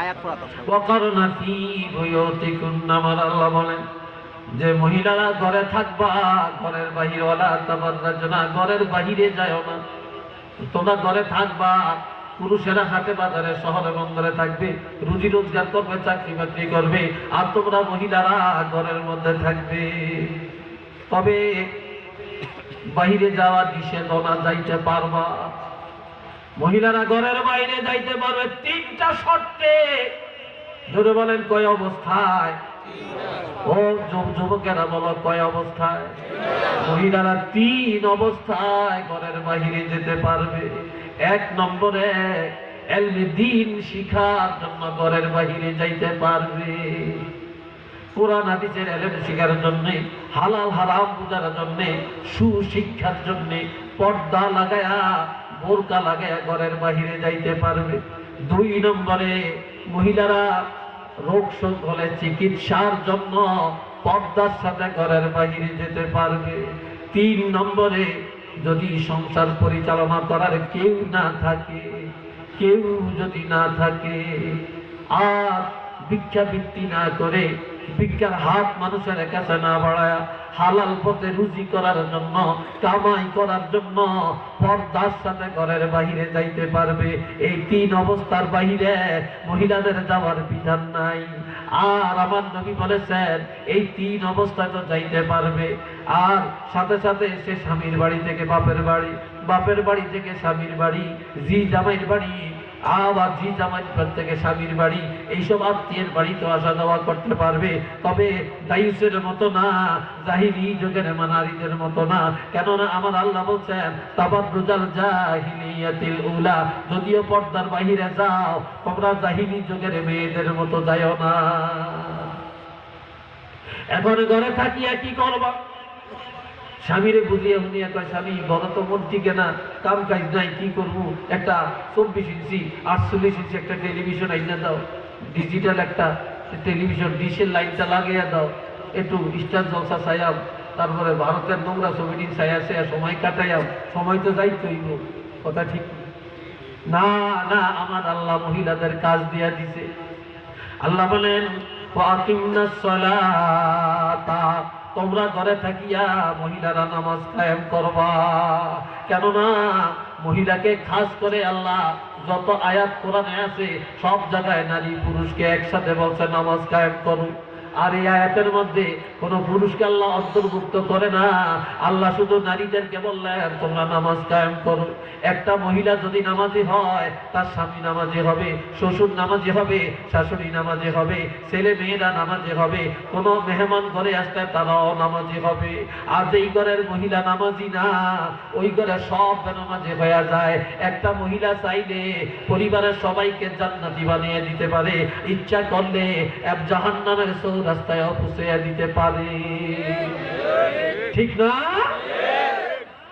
এরপরে বলা হয়েছে ওয়াকিমনাস সালাতা ওয়া আতিনাজ যাকাত আর যদি তোমরা যাকাতের উপযুক্ত হয়ে থাকো বছরে একবার মহিলারা যাকাত দিবে ও আতিনাল্লাহ আল্লাহর আনুগত্য করবে আল্লাহর বিধানগুলো করে থাকিয়া কার্যকর করবে ওয়া রাসূলা রাসূলের সুন্নাত তরিকায় জীবন গঠন করবে মন গড়া চলবে না সুন্নাত মোতাবেক জীবন যাপন করবে আল্লাহর হুকুমগুলি সুন্নাত তরিকায় পালন করবে এই সুন্দর বিধান যেখানে আছে সেখানে শান্তি সেখানে রহমত, সেখানে বরকত। তারা জান্নাতি, এরা জান্নাতি পরিবার, এগুলা জান্নাতি সমাজ। আর যেখানে এগুলা নাই সেখানেই যত অশান্তি, যত অকারের, আর যত আজব গজব। আজ করোনা মহামারীতে সারা বিশ্ব স্তব্ধ, ব্যবসায়ীরা মাথা ফালিয়ে দিছে, বিদেশ যারা আছে তাদের রুজি বন্ধ হয়ে গেছে, জায়গা জমিনের দাম কমিয়ে গেছে। দুনিয়ায় মানুষ লকডাউনের মধ্যে পড়িয়া অভাব অনটনের মধ্যে পড়ে গেছে। এই গজব আমার আল্লাহ দেয় না, আমরা ছায়া আল্লাহর কাছ থেকে আনছি। কথা ঠিক কিনা বলেন? আল্লাহ দিছে না আমরা ছায়া আনছি? আমরা ছায়া আনছি না? আল্লাহ কি গজব দেয়? কোন মন ধারে আল্লাহ গজব দিয়ে ধ্বংস করে দিতে চায় নাকি? কখনো না। আমাদের চরিত্রের কারণে যেই জমিনে জিনা বাড়বে, ব্যভিচার বাড়বে, মহিলারা অবাধে চলবে, যুবকরা ব্যয়াপনা হয়ে যাবে, লজ্জা শরম উঠে যাবে, হারামের মধ্যে নিমজ্জিত হয়ে পড়বে, সুদের আড্ডাখানা শুরু হবে, ঘুষের কারখানা শুরু হয়ে যাবে, হালাল হারামের তমিজ থাকবে না, জিনা ব্যভিচার বেড়ে চলবে, মদ জুয়া এগুলা যখন অবাধে চলবে তখন এই জমিনে আর রহমত থাকবে না, গজব জমিনে আসবে, আর জমিনের রহমত উঠিয়া যাবে। একটু চিল্লিয়ে বলেন না নাউযুবিল্লাহ। এখন আমরা খাস তওবা করি, সংশোধন হয়ে যাই, পর্দার বিধান জারি করি, কোরআন হাদিসের এই সুন্নত মোতাবেক, কোরআন সুন্নাহ মোতাবেক জীবন গঠন করি, আল্লাহ রহমত আসবে। চিল্লিয়ে বলেন আসবে কিনা? আমার ভাইয়েরা, আমার ভাই প্রশ্ন করেছে নবীজিকে বিশ্ব নবী বলা এটা ঠিক হবে কিনা? হ্যাঁ, শুধুমাত্র কথায় কথায় বিশ্ব নবী এইভাবে বলা যাবে না। হ্যাঁ, বিশ্ব নবী বলা যাবে শুধু যদি একাধবার আপনি ইজ্জতের জন্য, সম্মানের জন্য বলে থাকেন। কেননা আমার নবী শুধু বিশ্ব নবী না, আমার নবী বিশ্ব নবী, আমার নবী মহানবী, আমার নবী শ্রেষ্ঠ নবী, আমার নবী নূরের নবী, আমার নবী শাফিউল মুজনিবিন নবী, আমার নবী খাতিমুন নবিয়্যিন নবী, আমার নবীর অনেক লকব। আপনি যদি এই সব লকবগুলা ধরিয়া যদি নবীকে সম্বোধন করেন, সাথে যদি আপনি বিশ্ব নবী বলেন, দোষের কিছু নাই। আর যদি নবীর আর কোনো প্রশংসা না করেন, আর কোনো নামের প্রকাশ করতে না চান, শুধু বিশ্ব নবী কে যদি প্রকাশ করেন, তাহলে এটা হবে নবীর সাথে চরম বেয়াদবি। কথা বুঝলেন কিনা? বাংলাদেশের খ্যাতনামা কোন একজন বক্তা আছে আমার জানা মতে, লাখ লাখ লোক ফেসবুকে পাওয়া যায়, অমুক মাহফিলে 6 লাখ, অমুক মাহফিলে 10 লাখ, অমুক মাহফিলে 3 লাখ। তার মুখ দিয়ে কোনোদিন নূরের নবী কথা শুনি না, শ্রেষ্ঠ নবী কথা শুনি না, শাফিউল মুজনিবিন কথা শুনি না। কথায় কথায় বিশ্ব নবী। এই ছাড়া কি আর ভাষা নাই? এখন নাই। হ্যাঁ হ্যাঁ, বিশ্বনবী বলা যাবে। অন্য কথাও বলছেন, অন্যান্য ভাষাও নবীকে উপস্থাপন করছেন, সাথে সাথে আপনি বিশ্বনবী কথাটাও বলছেন সম্মানের সাথে, এটা না জায়েজ না। আর সব বাদ দিয়া একটা কথা দিই, বিশ্বনবী আপনি বলো না আমিনুল ইসলাম, এটা কি ইজ্জত হইল না? আমিরুল ইসলাম এটা কি ইজ্জত হইল? কথায় কথায় আপনি এটা কইবেন না? অধ্যক্ষ সাহেব বলতে পারেন, প্রিন্সিপাল সাহেব বলতে পারেন, তারপর হুজুর বলতে পারেন, ওস্তাদ বলতে পারেন, ইমাম সাহেব বলতে পারেন, খতিব সাহেব বলতে পারেন। কথা ঠিক কিনা? আপনি আলাদিনে গেলে একটা কইবেন, এটা কি ইজ্জত হইল নাকি? এটা ইজ্জত না। আল্লাহ নিজেই তো নবীর সম্মান দিচ্ছেন, আর নবীকে সম্মান দেওয়া এটা ঈমান। কথা ঠিক কিনা? তো যাই হোক, আমি কিছু কথা বললাম, সাবজেক্ট দিছে, সাবজেক্টের উপরে কথা বলার চেষ্টা করছি। এর বড় মনে করেন সাবকাট দিয়ে অনেক কথা বাদ দিয়ে গেছি। সব কথা বললে তো আর শেষ করা যাইত না। তবে আপনাদের তাওয়াজ্জু, আপনাদের আগ্রহ দেখে ভালো লাগছে, আলহামদুলিল্লাহ। কোন আরেকটু জোরে কোন। তবে আমার ভাইয়েরা, বর্তমান যুগে মাদ্রাসা শিক্ষা মেয়েদেরকে শিক্ষিত করবেন, যারা এলমে দ্বীন শিখে। আল্লাহু আকবার। এখন তো মেয়েদের এলমে দ্বীন শিখার অনেক সুন্দর ব্যবস্থা আছে, ছেলেদেরও আছে, মেয়েদেরও আছে। আর মাদ্রাসায় পড়েন না, মেয়েগুলোর ডিমান্ড বেড়ে যায়। আমার জানা মতো একজন ম্যাজিস্ট্রেট, সে তো এমএ পাস নিয়ে, ডাক্তার নিয়ে, ইঞ্জিনিয়ার নিয়ে বিয়ে করতে পারে। সে কইছে না, করবে না। আমি করতাম না। মাদ্রাসায় আলিম পাস অথবা ফাজিল পাস